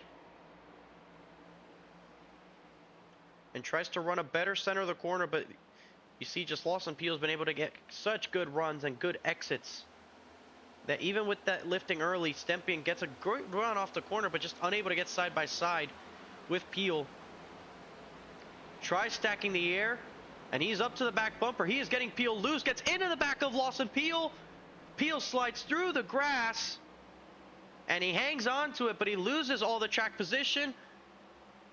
And you saw that happening live as Stempien closed up to the back bumper of Lawson Peel, was stacking the air, did not lift for him, which is something we talked about before the race, and sends the 9 car going through the grass. Get the replay for you here. This is the onboard with Steven Stempien, who got a good run off of 2, and he stayed in it to get that air. You see him, no contact. Peel's already sideways, gets into Peel there, and it sends Peel around through the grass. Great save on Peel's part, but that will cost him the track position, as now Stempien takes the race lead away. Warren Kyle Keith has moved up into 4th ahead of Cedric Hunter and Ethan Fonseca Moreno. Schaefer down to 7th. Lawson Peel's recovered up into 9th. So that's not just a huge blow to his track position, but what could that also do to his tires?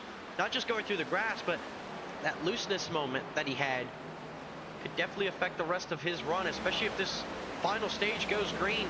He's been one of the faster cars, but just being this far back with this much traffic, it could hamper his chances at the race win unless a caution comes out. Wouldn't rule him out of it, but it can play a role from here to the checker flag. Stempien was aggressive to try and take back the race lead that he lost in stage number 2.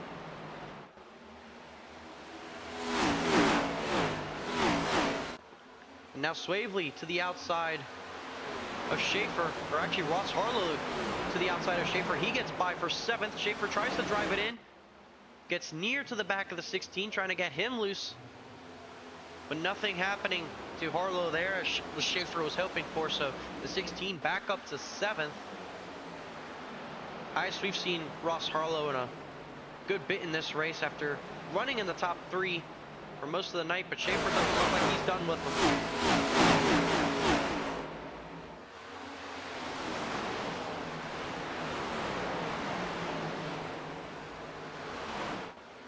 Schaefer once again now closing up to the back bumper. Harlow got a little bit loose, but Schaefer had to lift a little bit on corner exit of turn 4 to avoid running into the back or into the outside wall.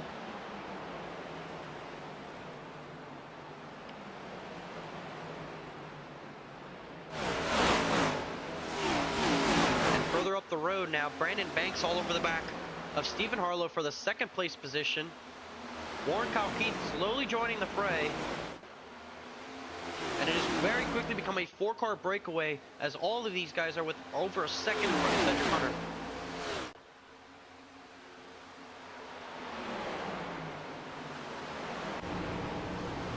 Here's a look from Brandon Banks as they're all closing in on Steven Stempien right now.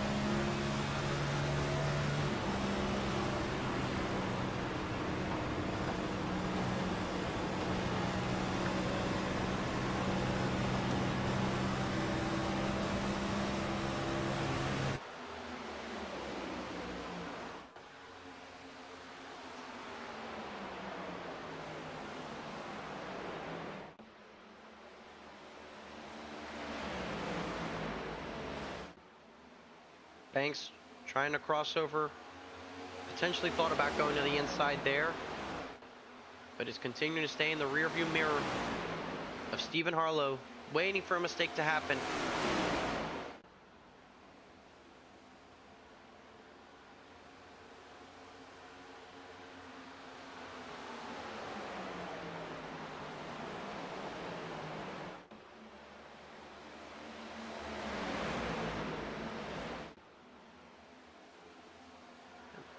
There's a little bit of a block there as Banks had a good run and Harlow wanted to protect the bottom. Banks, though, checks up, goes to the middle,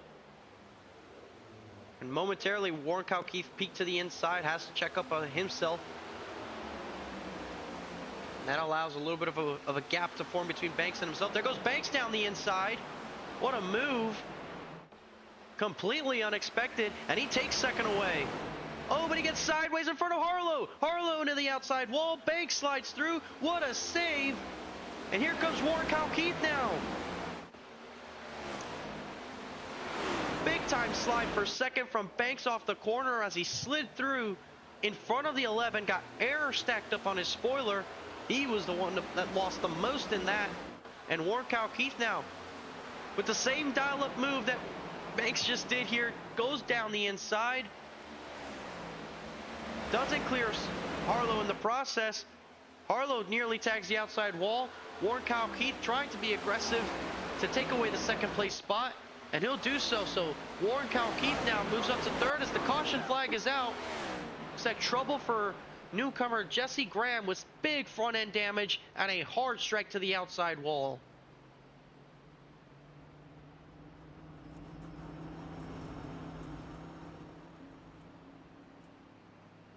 Big trouble there for the rookie driver in his first start in this series. And we'll take a look at the incident here as he was going through turn 1 all by himself right here. You see Brad Fulham just behind him. Not sure that the air packing there was what struck the 15. That looked like he was a little bit far back, the Fulham machine, who clearly got a piece of it as well. But for Jesse Graham, that's going to be race over for the 15. He limps his way back onto pit road. And expect to see the whole field down pit road after about 25 laps on those tires. Indeed so. Everybody makes their way into the lane.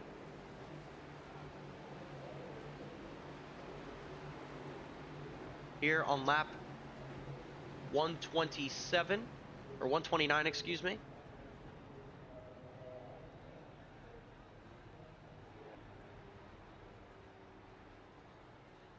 And we'll see how the race off pit road shapes out. We saw trouble on the restart for several drivers. This could be an opportunity to make those positions up. There's Cedric Hunter now leaving his stall. Warren Kalkeith might have second. And he does. To the timing line, Warren Kalkeith takes away second. Moreno moves up to 5th. Ross Harlow to 6th. And Lawson Peel moves up to 7th. Banks down to 8th. And it was not a good sequence. After getting sideways the way he did there on that, in that battle for second, losing out multiple positions. And now down to 8th. And looks like he might have a pit road penalty. Yeah. Pit road speeding penalty most likely here for Brandon Banks, who pulls over to the side of the racetrack. and has to let everybody through. Which luckily for him, with the attrition, it's not nearly as many cars as it was at the start of the race. Will be about 16 or 17 cars on the lead lap, I presume.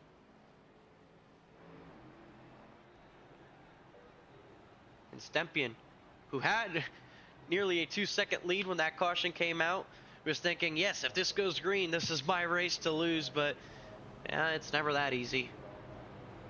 Why would it be? That's always the gut feeling when something like that happens and you feel like it could be a run to the end and you get that big lead. Something just tells you, yeah, that's too good to be true. Unfortunately for Stempien, that was the case.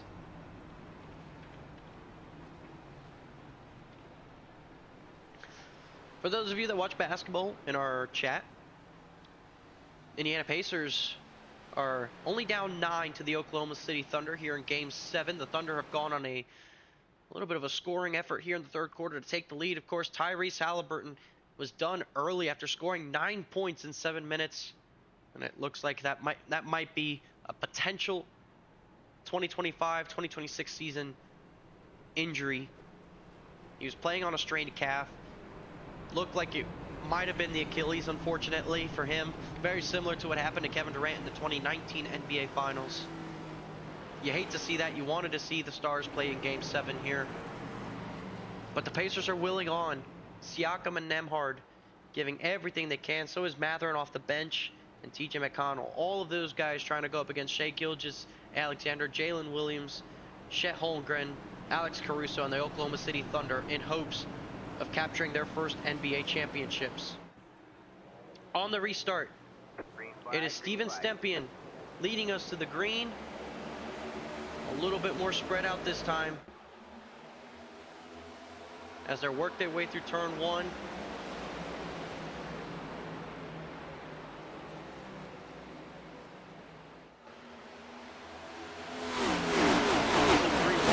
Peel was all the way on the bottom of the racetrack. Moreno's up to 4th with Hunter side by side with Peel for the 5th place spot. And that'll give Lawson Peel that position. Warren Keith fell down to 3rd, and Stephen Harlow got the better restart to get back up to 2nd. Harlow drifts up the racetrack, and there's Warren Keith filling the gap, gets down to the inside, does not get loose, side by side for 2nd once again. And it looks like Harlow, with the momentum, will clear for 2nd. There's the other Harlow battling now with Cedric Hunter, who's down to 7th.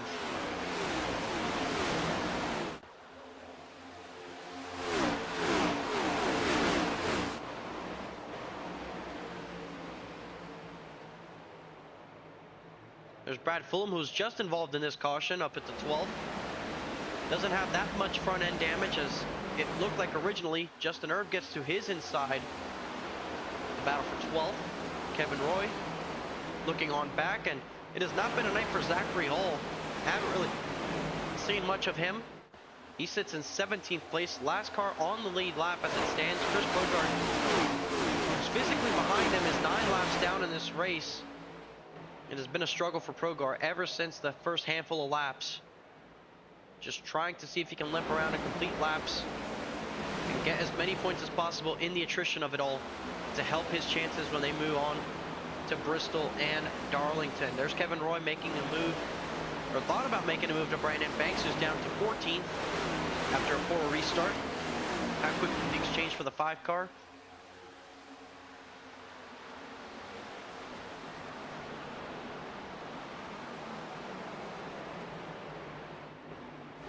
There's Richard Swavely trying to fend off Parker Bland, who ran in that 3rd groove as we've seen for most of the night. Lawson Peel now gets to the outside of Moreno, who appears to have got loose off turn 2. So Lawson Peel back up into 4th. Ross Harlow moves up into 5th. Moreno down to 6th. Cedric Hunter and Richard Swavely will now battle away for the 7th place position.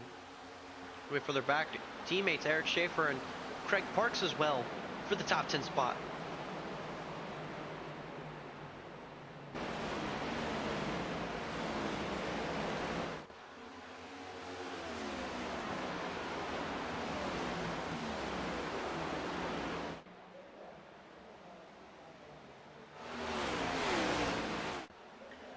Carlos sits about 4/10 of a second behind Steven Stepien. Has gotten Warren Kyle Keith off his immediate back bumper. And Stepien has just been on a different class here in this race. Even when he was battling Lawson Peel, has been aggressive enough to stay glued to the back of the 9 and showed his aggression when he wanted to. And the caution flag is out. Trouble further back, I believe, with Zachary Hall. I'm not too sure. Don't see anybody specifically sideways. Maybe Richard Swavely. Oh, yeah. Oh, the car just turned hard left. And he could be out of this one as he blinks there. I think he just alt F forward. No, there he is. But sure enough, possibly some trouble here for playoff driver Richard Swavely. As we'll try to get the secondary view of what happened to the driver of the 32. And it looks like it was something similar as to what we saw earlier. Just gets sideways off of 2. Does the same procedure, but this time it's in the center of the racetrack. So that brings out the caution. Everybody nicely avoids the wreck, so no damage there. He looked like he was fine. He was just getting back up to speed, and I think he had a hardware issue as he was getting up to speed, because all of a sudden right there, see the car just dart hard left into the inside wall. That could have damaged his suspension. So now Swavely has to deal with something that wasn't even a part of the incident. Just unfortunate there for him. He has some left front damage. Luckily for him, it was at a slow enough speed that it didn't significantly alter his race car. But not ever fun to deal with, as you see numerous cars on pit road. It was not that long of a run. It was about 10 laps, maybe.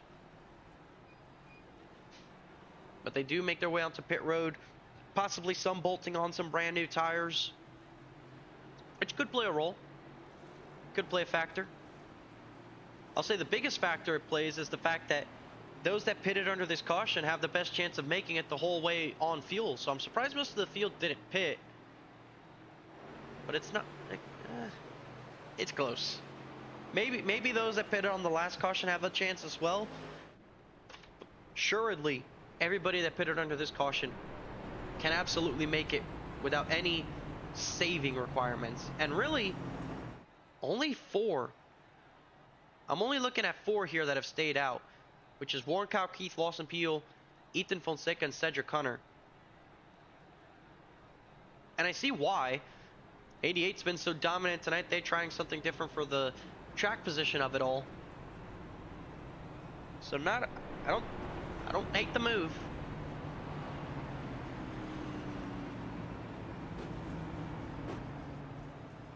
We'll just have to see how this works out for them. As the lights are out on the pace car, getting 1 to green.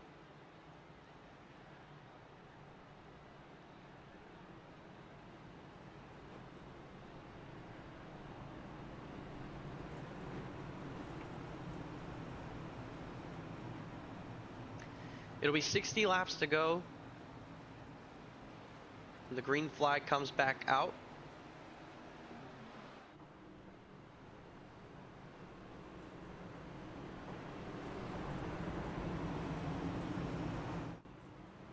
As you see, a cloud has moved over the racetrack, clouding up the surface, making the track temperatures momentarily cooler than what they have been as the sun continues to set here, which has possibly helped the overall handling of the race car. It also made the cars go faster.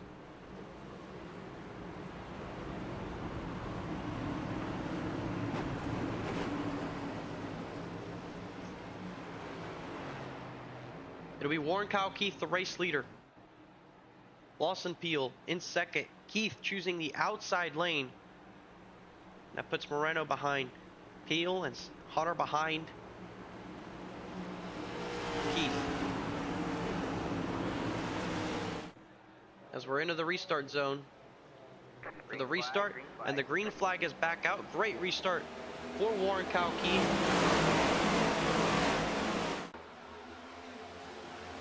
who clears out in front. Peel stays in second. Stepien locked into third, or fifth rather, with Moreno just in front of him. Cedric Hunter. Moreno gets a little bit sideways. Stempien will have to push him. Does not decide to take it 3 wide. Banks, who stayed out, I believe, as well, is now down to 6th. Actually, no, Banks pitted there. I don't think he took 4 tires to try to gain some of the track position on that relative strategy. But Stempien has not made any passes on that first lap on anybody that took tires. Banks goes all the way up to the outside as Steven Arlo slaps the outside wall. Seen him do that a couple times here in the last handful of races, and even here tonight with Eric Schaefer behind him. And the call for the top 4 immediately proving dividends, as all of them have remained in their spots on this restart. Warren Kyle Keith leading his first laps of the night.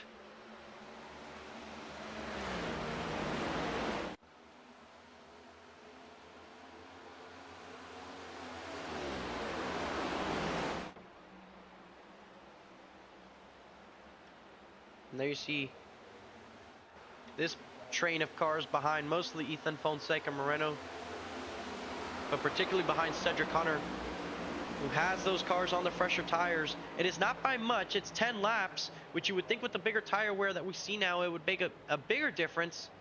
But the dirty air and new draft model do not necessarily play a helping hand, as Stempien does get to the outside of Cedric Hunter. And Stempien uses the momentum to get by, and he'll get his way up into 4th. Banks could try possibly getting up to 5th here soon, as now Stempien looks to the back of the Red Bull 87 in his hopes of moving back up into a podium spot.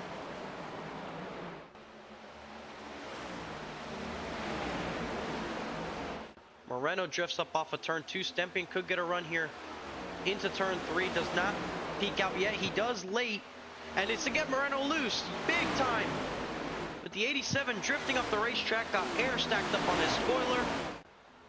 With no contact at all, he loses 3, possibly 4 spots, as now Ross Harlow peeks to his inside.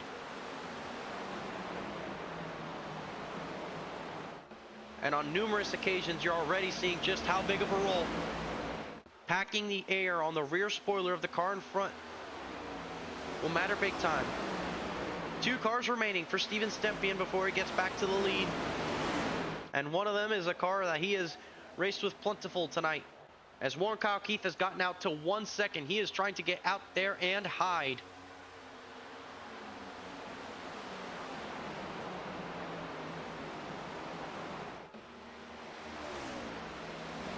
Moreno drifting further back. Parker Bland got past him, and now Craig Parks challenges to the inside after getting loose big time. He's the first proper domino of those on the stay out strategy to start falling through the pack. He is down to 9th.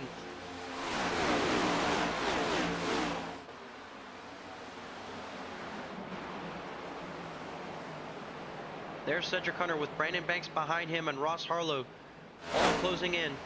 As there you see the gap that Warren Kyle Keith has put on. He is running multiple tenths of a second faster as Banks got loose off the corner.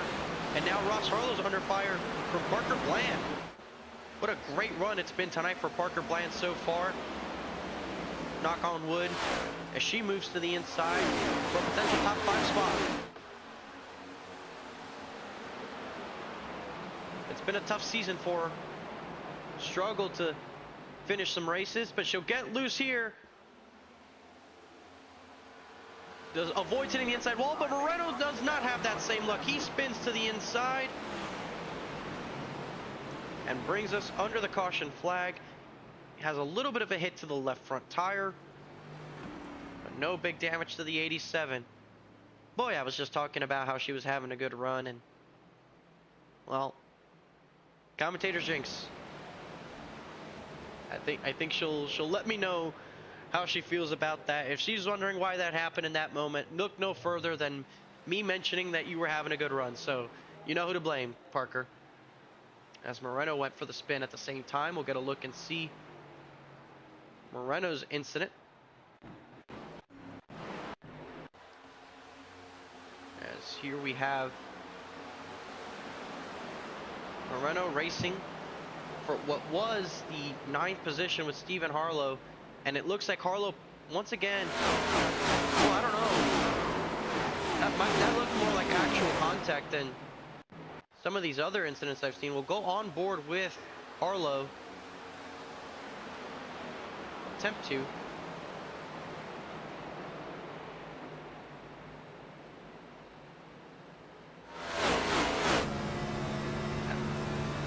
Pardon me. So here's the look. Yep. That kind of showed the picture. Can't say that one was air packing. That was proper contact there between those two. As we have had some pit stops here under this caution. Not everyone pitted though. Some of those that pitted under that last caution have stayed out here to take the race lead. And one of them is Ross Harlow, who had struggled to get his track position back. Craig Parks finds himself up into second after bringing out the first caution of the night. Parker Bland is in third with Stephen Harlow in fourth. Eric Schaefer in fifth. Those are the 5 cars to stay out. There's Warren Kyle Keith, who wins the race off of pit road. There's Lawson Peel. Will be in 7th with Steven Stepien in 8th. Cedric Hunter in 9th. Brandon Banks rounds out your top 10. And there's the 87 of Moreno fixing that damage to his race car, and he'll get going once more.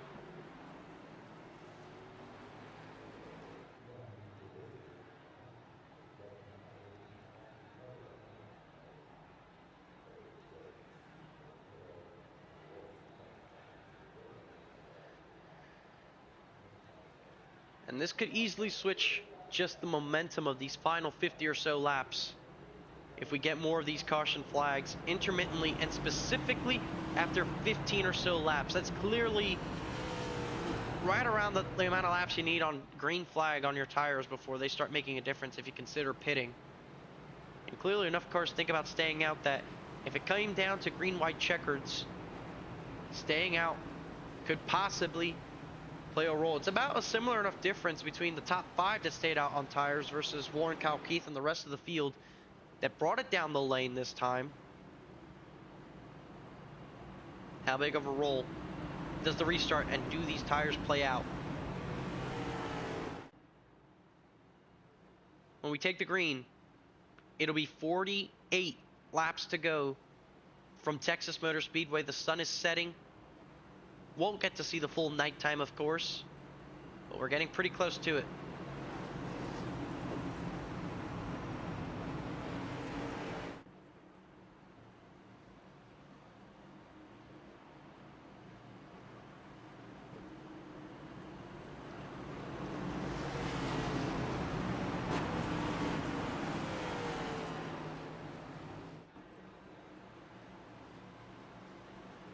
And as the pace car gets ready to hit pit road here, it'll be the field in the hands of the 16 and 17. Ross Harlow, Craig Parks. Into the restart zone. Harlow on the outside will lead his brother to the green flag and clear for the top 2 spots. It is a Harlow show out front. And that restart worked really well for Warren Kyle Keith, who was up in 6th. And he'll attempt to get around Craig Parks here on the outside as there's 3 wide for 4th. And there's the contact, 4 wide nearly, as Schaefer was tagging the 13 of Parker Bland. Stepien on the outside. Schaefer gets loose, gets into the 13 as Lawson Peel was stacking the air behind him. Peel has to go up the racetrack. Banks goes up the racetrack. They save it. But a huge moment there is now here comes Cedric Hunter peeking to the inside momentarily of Lawson Peel.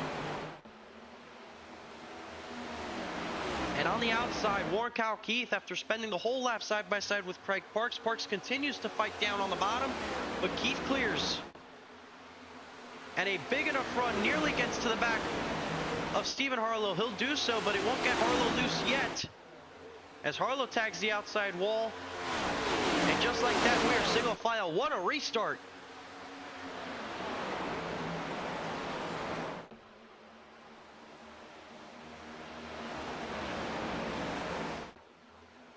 Steven Stepien, who also pitted, is up to 5th. He's now behind Craig Parks, trying to see what he can do to continue fighting for this race win. There's Parker Bland, who gets loose from the air of Eric Schaefer. Those two made contact on the restart, and they got some damage. They were lucky enough not to bring out a caution in their own right there. And Bland not fighting this one too much. She'll let go of the 3. As Warren Keith tries to load one up on Stephen Harlow around the outside. He'll do so. He'll get up to second as Steven Stempian goes around the inside of Craig Parks. He'll move up to 4th. Lawson Peel up to 8th in the process as well, as Parks scrapes the outside wall a little bit. And now Warren Keith has 1 car remaining before he's back out front. And that is the 16 of Ross Harlow, who's put on defensive master classes before. Do we see it again?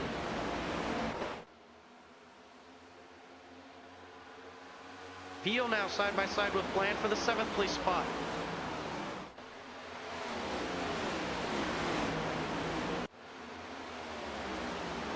Cedric Hunter not too far behind as he tries to make up some track position in his own right. There's the 87 of Ethan Fonseca Moreno up to 13th. Has to recover like he did early on in the race, but doesn't have nearly as much time to do so. And the race has clearly picked up its intensity. As up front, Warren Keith now peeks to the inside. Side by side with Ross Harlow for the lead, and it's Warren Keith who clears off turn 4.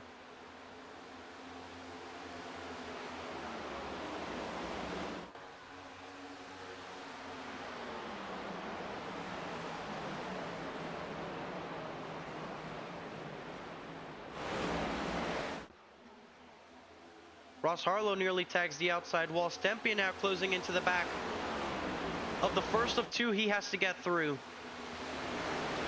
Cedric Hunter goes to the inside of Parker Bland in 3 and 4. Doesn't clear the 13, but she'll tag the outside wall in this battle for 8th.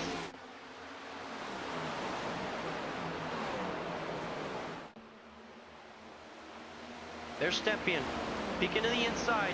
Gets Harlow a little bit loose. Looks around the outside. Harlow has to give him the space. Here comes Steven Stempian.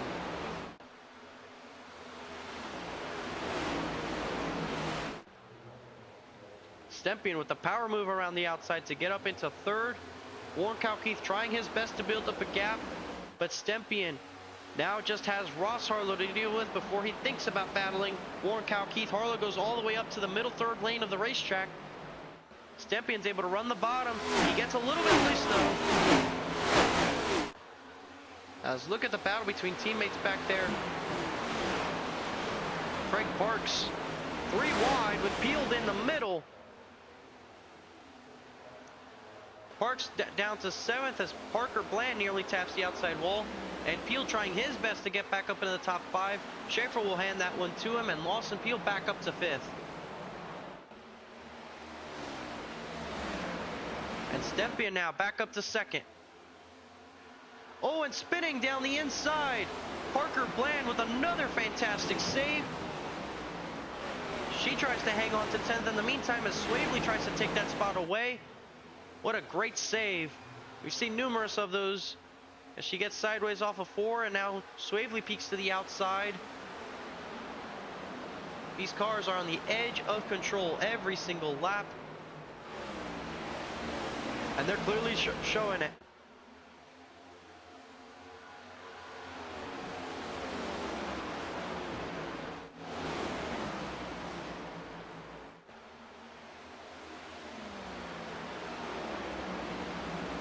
Stephen Harlow now closing up to the rear bumper of his brother in a battle for 3rd.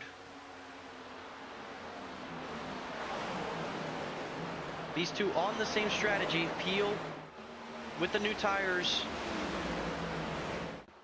As further back, Craig Parks and Cedric Hunter could be battling for the 7th spot.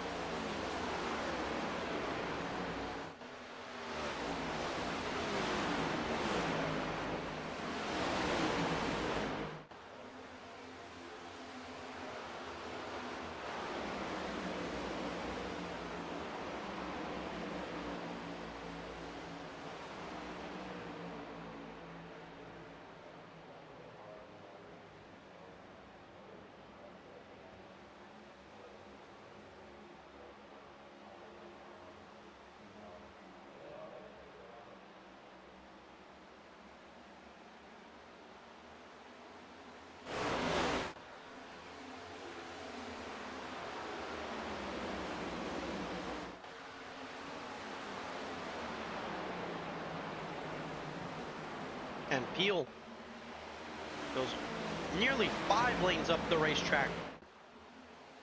And 1 and 2 in hopes of building a run. Banks now peeking to the inside of Parks. Craig Parks is falling off on this one with the alternate strategy call. But it's at least gotten him into the top 10, so it worked out good for him. As this 3-way battle for third is tightening up. Peel once again to the outside. Stephen Harlow tries to peek to the outside of his brother. He tags the outside wall again.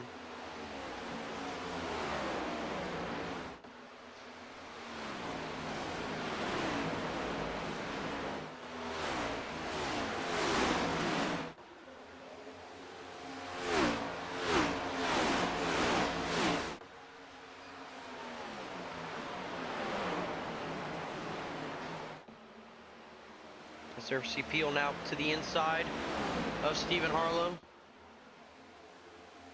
Side by side for the 4th place spot.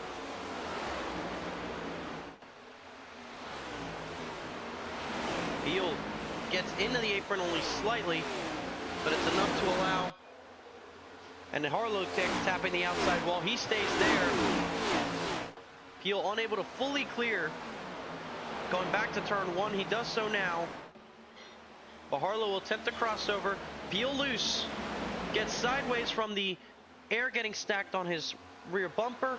And Cedric Hunter now peeking to the inside of Eric Schaefer.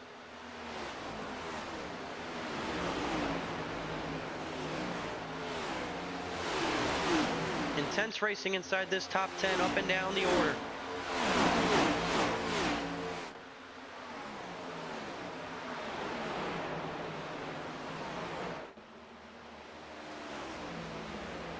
Peel way up the racetrack in hopes of getting a run on Ross Harlow as Hunter continues to stay side by side. Peel now charging up the inside. He's got the spot on Ross Harlow and he takes away second or third for the moment, and he clears just barely, but he does. With 30 laps to go, Warren Kalkeith from Steven Stempion from Lawson Peel the top 3. As the battle for 6 continues to rage on between Eric Schaefer and Cedric Hunter. Those two have been side by side for about 3 or 4 laps now.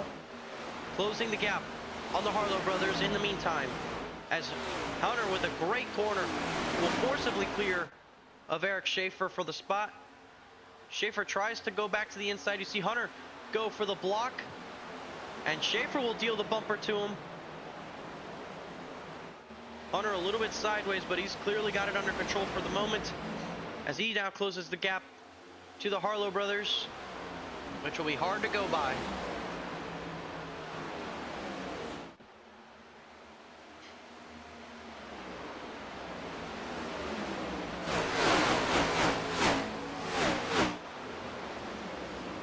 And with under 30 laps to go, let's take an opportunity to crank it up here on the KBueno Racing Network.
And the gap out front continues to shrink between Warren Kyle Keith and Steven Stempien. Just about 0.3 of a second separate the top two. Stempien has slowly but surely been catching up to Keith. And under 25 laps remain here from Texas. Anything can happen, as we saw in the Stage 2 battle for the win between Steven Stempien and Lawson Peel. And Peel in his own right is making inroads as well. He sits 1 second behind Warren Kyle Keith.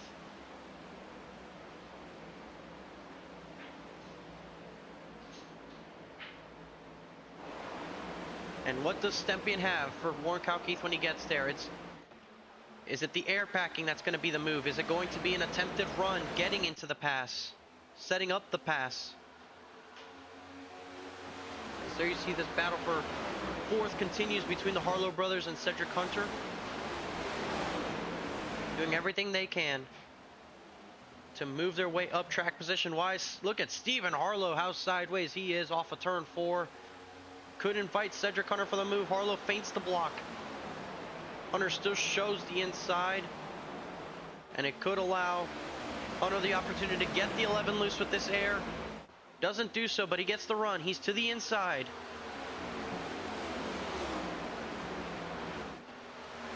He's there, and he is side by side with the 11 who tried to shut it off in the turn 3, but a great run through the center of the corner.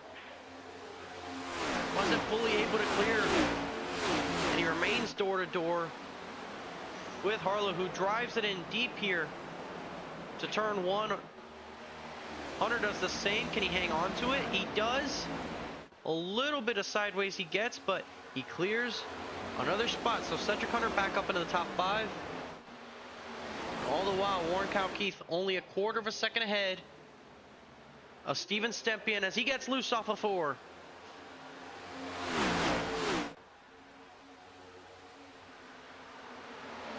Now just 0.2, as he was a 1/10 and a half quicker with Stempien on that last lap. And Lawson Peel faster than both of them.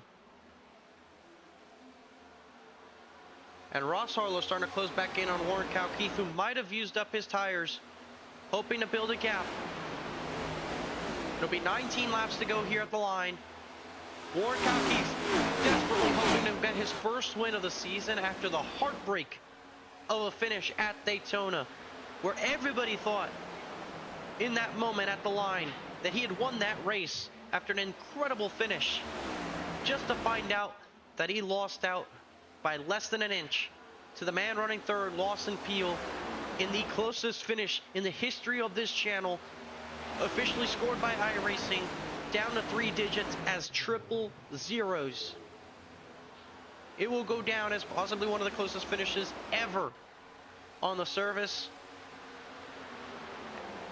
And that huge heartbreak for Warren Kyle Keith at the end of the regular season could be all he needs to try and battle with all his might, with all his willpower, against 2 of the best in this series, with 18 coming to 17 laps to go from the Texas Motor Speedway.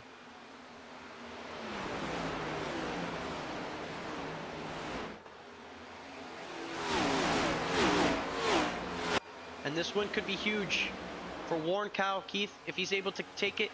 It'll give him an automatic guaranteed spot into the round of 8. He wiggles a little bit in turn 1. That's not what he needs. As Lawson Peel closes back up, Stempien has a run. He peeks to the inside. It's enough to get Warren Kyle Keith loose. Here comes Lawson Peel around the outside. Both of them have a run on Keith. Stempien goes to the inside. Peel pushes the 78. As they're side by side for second, there goes Stempien to the bottom. Peel to the top. They're 3 wide. And Peel around the outside. What a move by the 9 to take the race lead from both of them.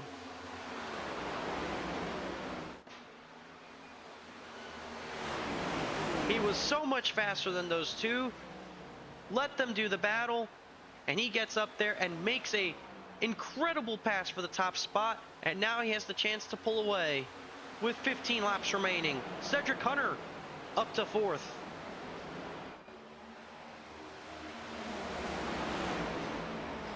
Ross Harlow gets sideways trying to put the gas back down. Warren Kyle Keith protects from Stepien on the bottom.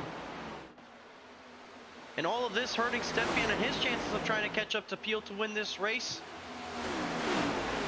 And with great momentum there on the outside, tries to see if he can clear for second. And how much time does he have to try and catch up to Lawson Peel? Steven Stepien has been the dominant driver tonight. If he can clear for second, he definitely has a chance of catching it back up to Lawson Peel, and he does. Stepien back up to second.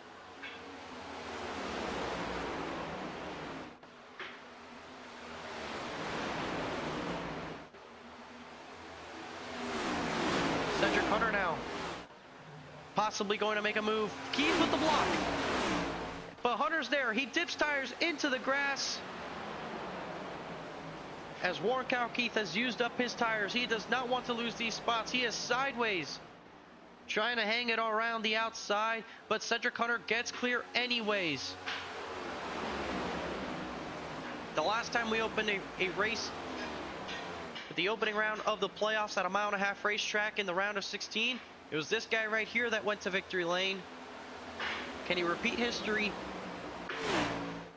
from the Texas Motor Speedway? It'll be tough to tell, as Lawson Peel was 1/10 of a second quicker than Stepien on that last lap. As Keith sideways off of turn 2, he's going to lose a spot to Ross Harlow. And here comes Stephen Harlow trying to take the now 5th position away as well. And this is a terrible aero spot as they nearly make contact as well. It has just been going all south for Warren Kyle Keith in the last 10 laps.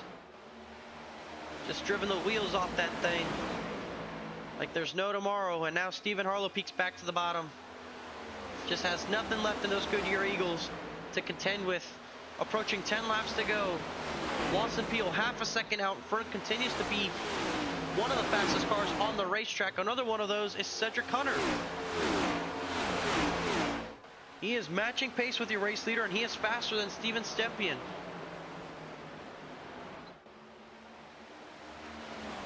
There's this battle for 5th. Harlow gets past Keith, who is way up on the racetrack. Protects the bottom, is willing to give Keith the outside. And Brandon Banks has been able to hang on to 7th in the process as these two continue to go side by side for 5th. And Hunter hasn't been able to do much of anything quickly with Stepien. He remains in 3rd. Stepien not making any progress on Lawson Peel in these closing laps. Looks like Harlow had a moment. He got sideways. Now Banks is racing him for the 6th spot.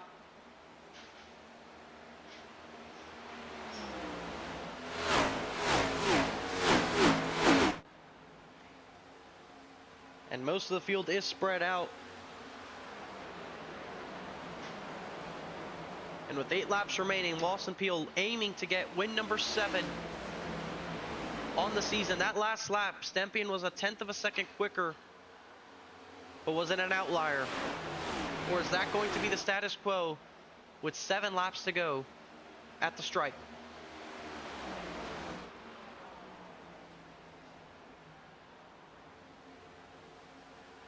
And this time Peel just a smidge quicker.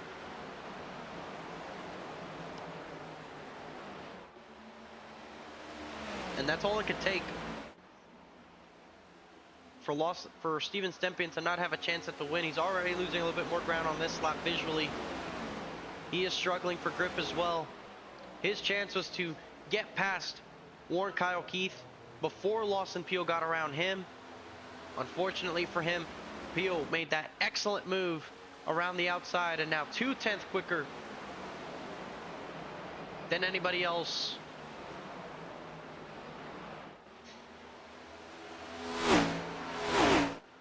As nobody on the racetrack is that close to each other. As the battle for 13th is going on between Parker Bland and Kevin Roy. That's about the only side-by-side battle at the moment. But it could change soon as Stepien looks to the outside here. trying to hang on to second from Cedric Hunter here in the closing laps of this race. Banks now to the inside of Keith for fifth. Looks like Moreno and Schaefer also battling for the eighth place position. Moreno recovering after spinning. That brought out our most recent caution flag in this race. Those two rivals go at it, as there's Banks and Keith continuing the race for the fifth spot. Keith is just not giving up, but it is just very difficult to hang on with those tires. You see how loose he gets off the turn 2. Schaefer and Moreno continue to go at it. Schaefer with the crossover to the bottom.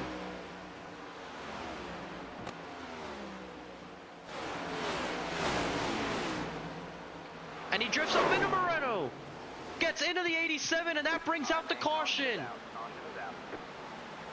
Those two have had history before. You saw the 3-car get tight and did not check up for Moreno, sending the 87 around, and that will put us into overtime from Texas.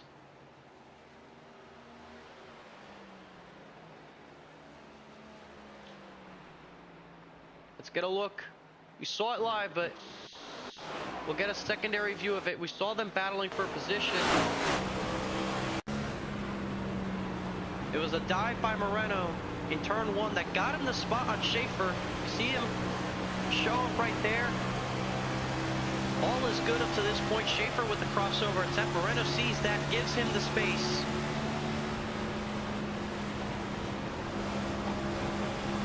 And Schaefer on the gas, and it's too late. Gets into Moreno, spins the 87 around, putting us under the caution flag here. And now it's decision time. To pit or not to pit.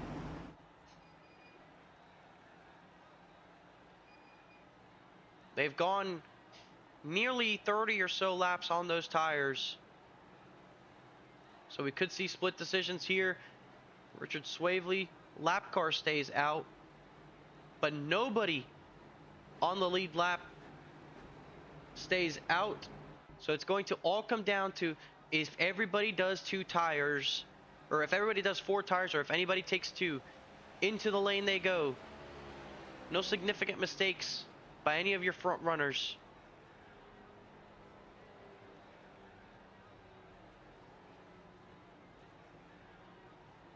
And there's Lawson Peel already up and away. I believe 2 tires. The call for the Mississippi native, and Stempian and Cedric Hunter are the first on 4. Cedric Hunter will be the first off of pit road with the 4 tires in 4th, while your top 3 all sub 10-second pit stops, which will be huge for this restart in terms of their ability to hang on. It'll be just a 2-lap dash if we get it done on this first attempt. To kind of explain the overtime rules, we'll have 3 attempts at overtime. If a caution comes out before the white flag, then we'll stack them up and do it once more. If the caution does not come out by the time they get to the white flag, the race is official. If on the 3rd and final attempt the yellow flag happens to come out, then the race is called and decided at that very moment in time. So not a bad gamble for any of the top 3 to really do this. But as we'll hopefully take the 1 to green here, it's going to be a tough spot for Hunter, who'll be behind 2nd place Ross Harlow. And obviously Peel did this as to not give anybody with the 4 tires that much more of an advantage than they already need. He has the track position. Peel feels confident in his ability to get a good enough launch and get back to the white flag with no big nobody really that close to him. The leader just has such an advantage on these restarts. But Ross Harlow last week, restarting in 2nd, was exactly what allowed him to take the lead on all those restarts, all those starts, and gave him an advantage. Can he do that here on this restart to get his first win of this, or his 2nd win of the season? and his first in these playoffs. Green banners lining up 9 of the top 10. First 9, or excuse, yeah, 9 of the top 10. First non-playoff driver, Eric Schaefer in the 9th spot. A win into the next round lays ahead for one of these drivers. The question is, who gets it done? It'll be the first attempt at overtime. Lawson Peel leading with Ross Harlow on the front row. Green flag. And green flags in the air. A great jump from Lawson Peel. Ross Harlow struggles to get going. Warren Keith gets clear for second. Stempian moves up into third. Ross Harlow up to fourth on the outside, trying to make that third, fourth lane groove. He gets a big enough run. Here comes Harlow on the outside. Stephen Harlow makes it 3 wide further back. All of this, of course, going on behind Lawson Peel, who's out in front and is able to take the white flag. Warren Keith in tow as they're all racing from third on back. 1 lap to go from Texas.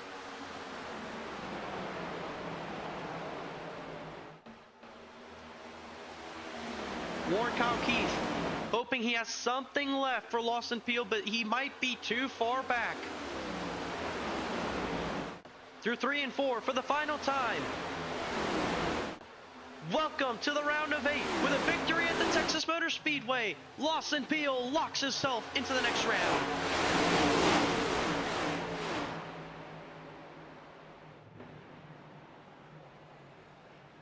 And once again, for the second week in a row, it is the driver of the 9 that goes to victory lane, this time on an overtime restart with those 2 tires paying the dividends for him.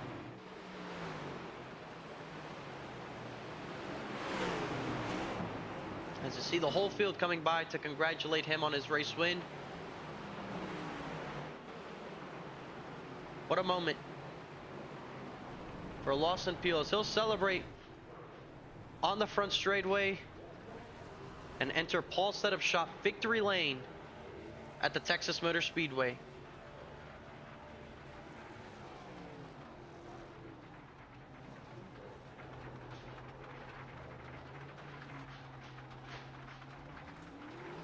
His second straight win on the season.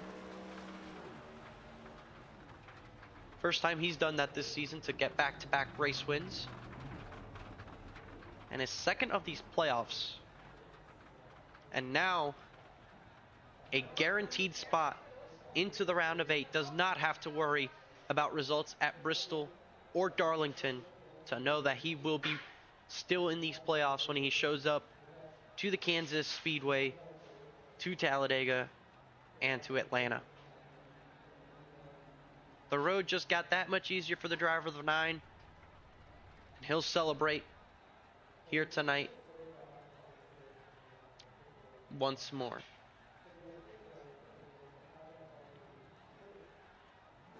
We'll go through our unofficial race results here from the Texas Motor Speedway as Lawson Peel continues to celebrate tonight.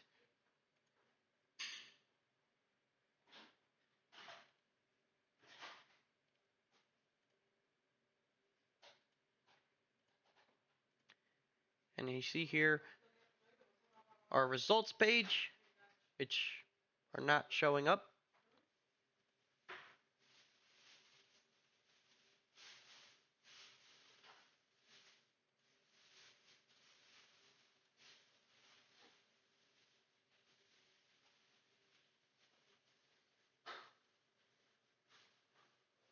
There, we got it now. Here's our unofficial results. Lawson Peel, your race winner here from tonight. Warren Keith in second. Ross Harlow will finish out the bottom step of the podium. Stephen Harlow in fourth. Steven Stempian, the dominant car of the night, finishes in fifth. Sixth place goes to Brandon Banks. Schaefer recovers to seventh. Cedric Hunter up in eighth, with Craig Parks recovering to a top 10 finish on the ninth. And so does Justin Erb in the 10th place spot. 11th will go to Zachary Hall, with Parker Bland able to finish in the 12th place spot. Kevin Roy will finish in 13th. Moreno, after getting spun twice there on the final stage will finish in 14th. Brad Fulham in 15th. Richard Swavely struggled there in the second half of the race to finish in 16th. Casey Knighton with a quiet afternoon in 17th. Chris Progar finishes in 18th. Jesse Graham in his debut struggled with a 19th place finish. Alex Muscarella rounds out the top 20 in a poor result here tonight. 21st goes to Timothy Stubblefield. James Kunkel in the 42 will finish 22nd. Jeff Gilmore in his debut finishes 23rd, and Sean Kalist, after involved in that early incident, will finish 24th on their last of our finishers here tonight from the Texas Motor Speedway. We'll have an opportunity to talk with our race winner, Lawson Peel, as he'll continues to celebrate the race win.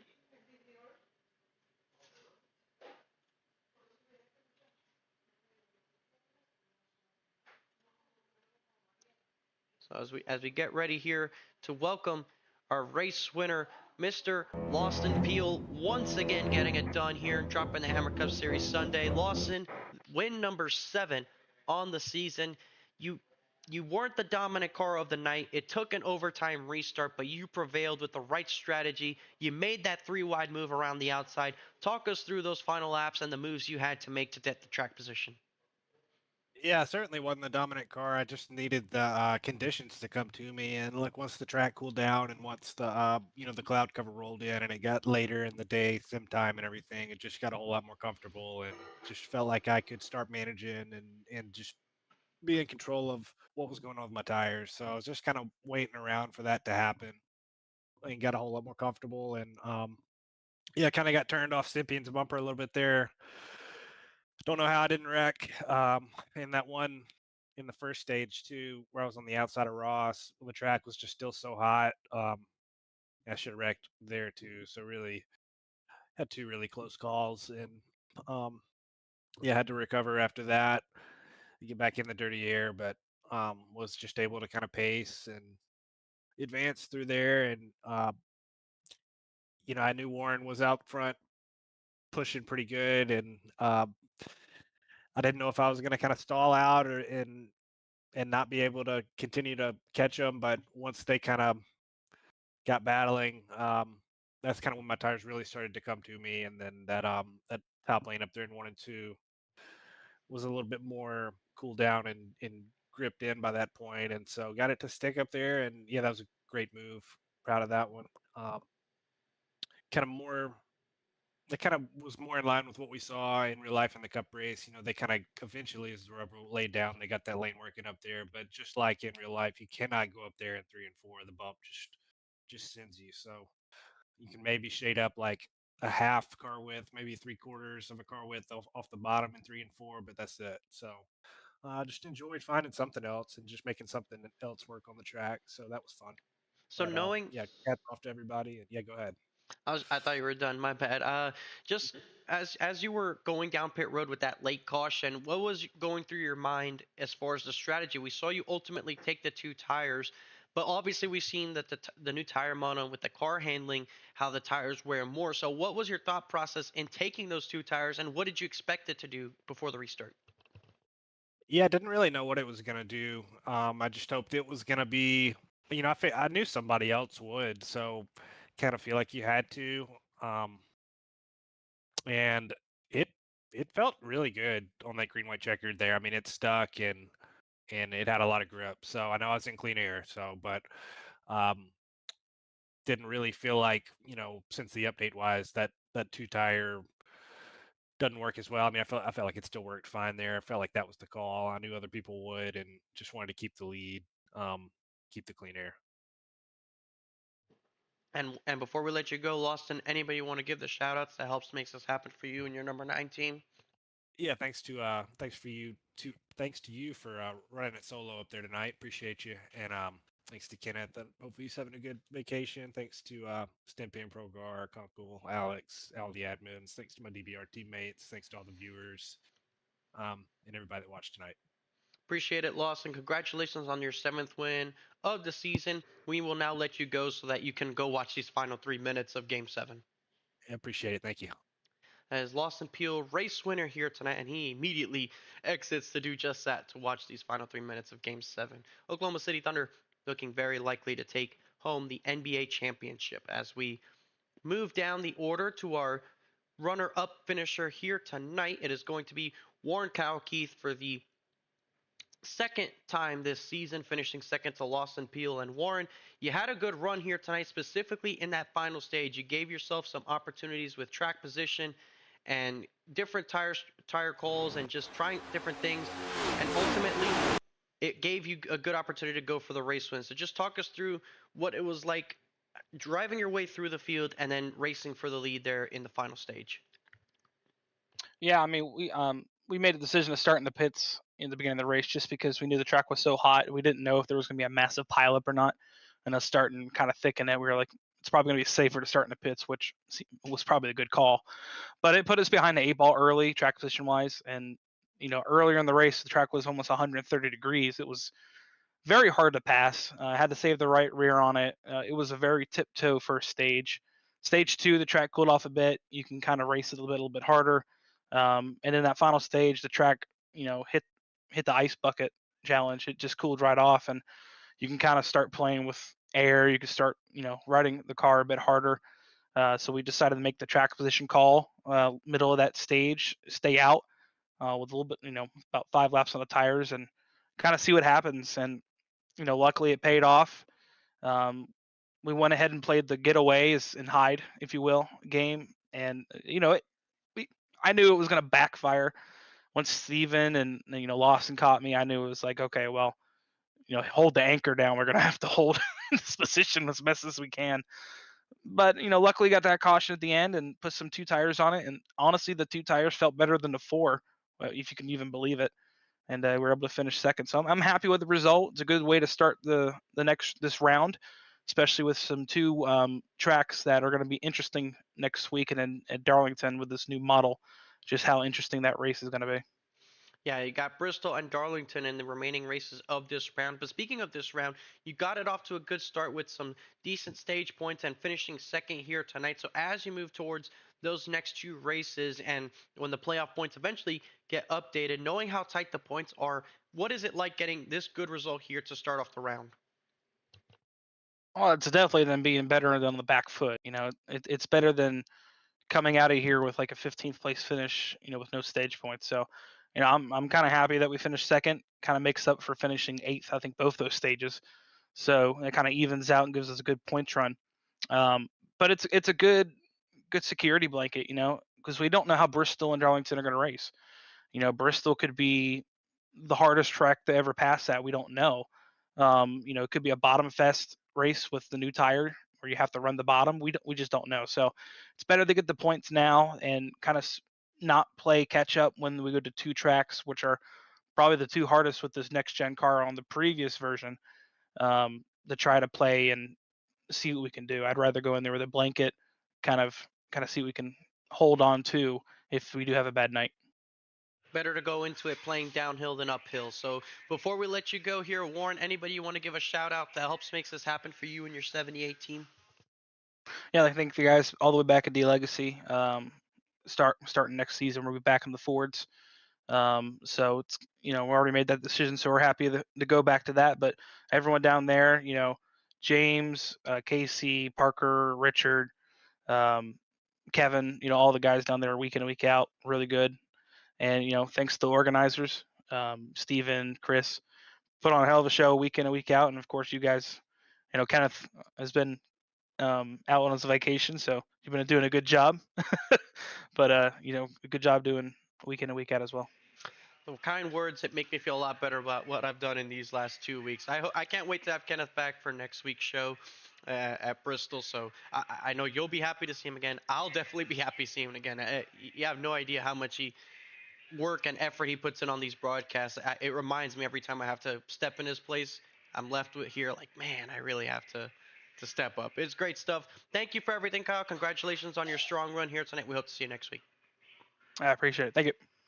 As Warren Keith, runner-up finisher from tonight at the Texas Motor Speedway. We'll get a chance to move on to 3rd place finisher and one of the Harlows, this time Ross Harlow, we'll have the opportunity of speaking with our third place finisher, Mr. Ross Harlow. It was a good run for you early on in the event. Then you struggled in the most of the middle portion and eventually found yourself back in the front. So kind of talk us through what it was like with the roller coaster of a race you had.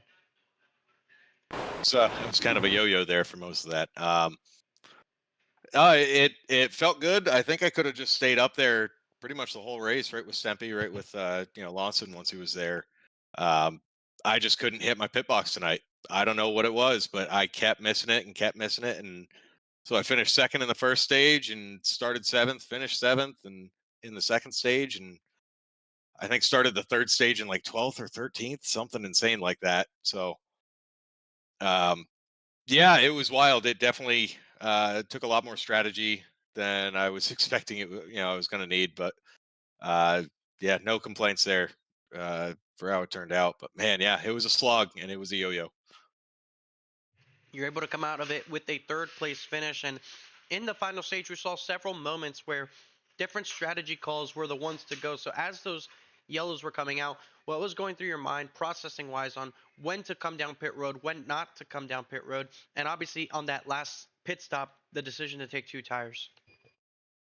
Um, you know, uh, at least early on in the stage, that first caution, what, 5-10 laps in. Um, I figured what the hell, the track's kind of cooling off. Let's see if we can, put some burners down. We've had a lot of green flag racing, so maybe we'll put these tires on and we'll stay green and it'll be, great. And the car felt really good. We were just taking our time thinking, we've got fuel, we were just inside the fuel window, so we were going to be good there. We didn't really have to worry about saving or anything like that, like the rest of the guys. So, just kind of take spots as they came and let her ride.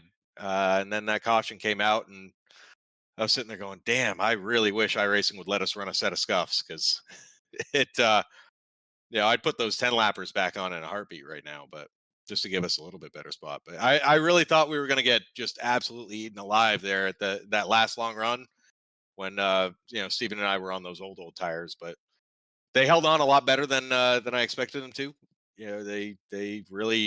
They seemed to just kind of like level off at a certain point, and the fresh tires kind of got to us, and then we all kind of sat there within that second and a half of each other. So um, yeah, that was fun. And the two tire call at the end, it was kind of a last second thing. I know a lot of us were talking about four, but I figured with how snug the track was getting, I'd take just the right sides, try to free it up a little bit, help the car rotate, get a splash of fuel in there, maybe help the cross weight a little.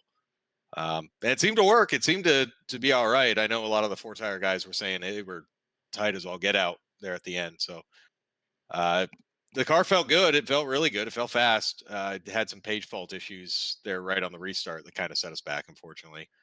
Felt real bad for Cedric. He just kind of got caught up behind me there.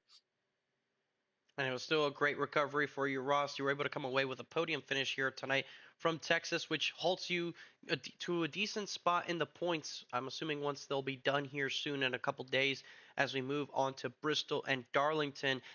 I was talking to Warren just before you, and he was saying that those tracks could be so extreme on either end with how the new car is. I'm wondering what your thoughts are as we move to Bristol and Darlington now with your playoff situation. I'm pumped for it. It's Bristol's it's a cage match, right? It always is. That's just the way that track races. But I'm curious to see with this new tire, just kind of going off how it behaved at Watkins Glen, how it behaved tonight. I'm really curious to see what it's going to do there because it seems this is probably the best tire we've had. It's not quite what we want yet, but um, there's consequences for overdriving the car, and that really makes a big difference, especially at a track like Bristol and especially at a track like Darlington, where that track rips tires off anyways. And the last couple of years we've gone there, it's the usual, just set the thing to kill and let her eat the whole race. And it'll be nice to actually have some consequences for doing that now. Uh, so yeah, it's gonna be a blast. But yeah, Bristol's absolutely gonna be a cage match. I'm looking forward to both of them. I love these short tracks. And before we let you go, Ross, anybody you want to give a shout out to that helps makes this happen for you and your 16 team? Oh, absolutely. First of all, to Valhalla Project, of course, haven't had a chance to mention them in a couple of weeks, but they've been with me for a good long time, and definitely wouldn't be able to do all this without them, without those guys. G&G's Gift, Mission 22, Millie Mermaid Trove, all the sponsors on the car. Mom and Dad for all their support. Of course, biggest thank you goes to my wife. Of course, wouldn't be able to do this without her. That is the God's honest truth there. But thanks to all you guys up in the booth. You put on a great show every single week. My teammates, all the guys over at DTH and TOW, and of course, the whole admin team at Droppin the Hammah. It's been kind of a slog the last 4 or 5 weeks for us, but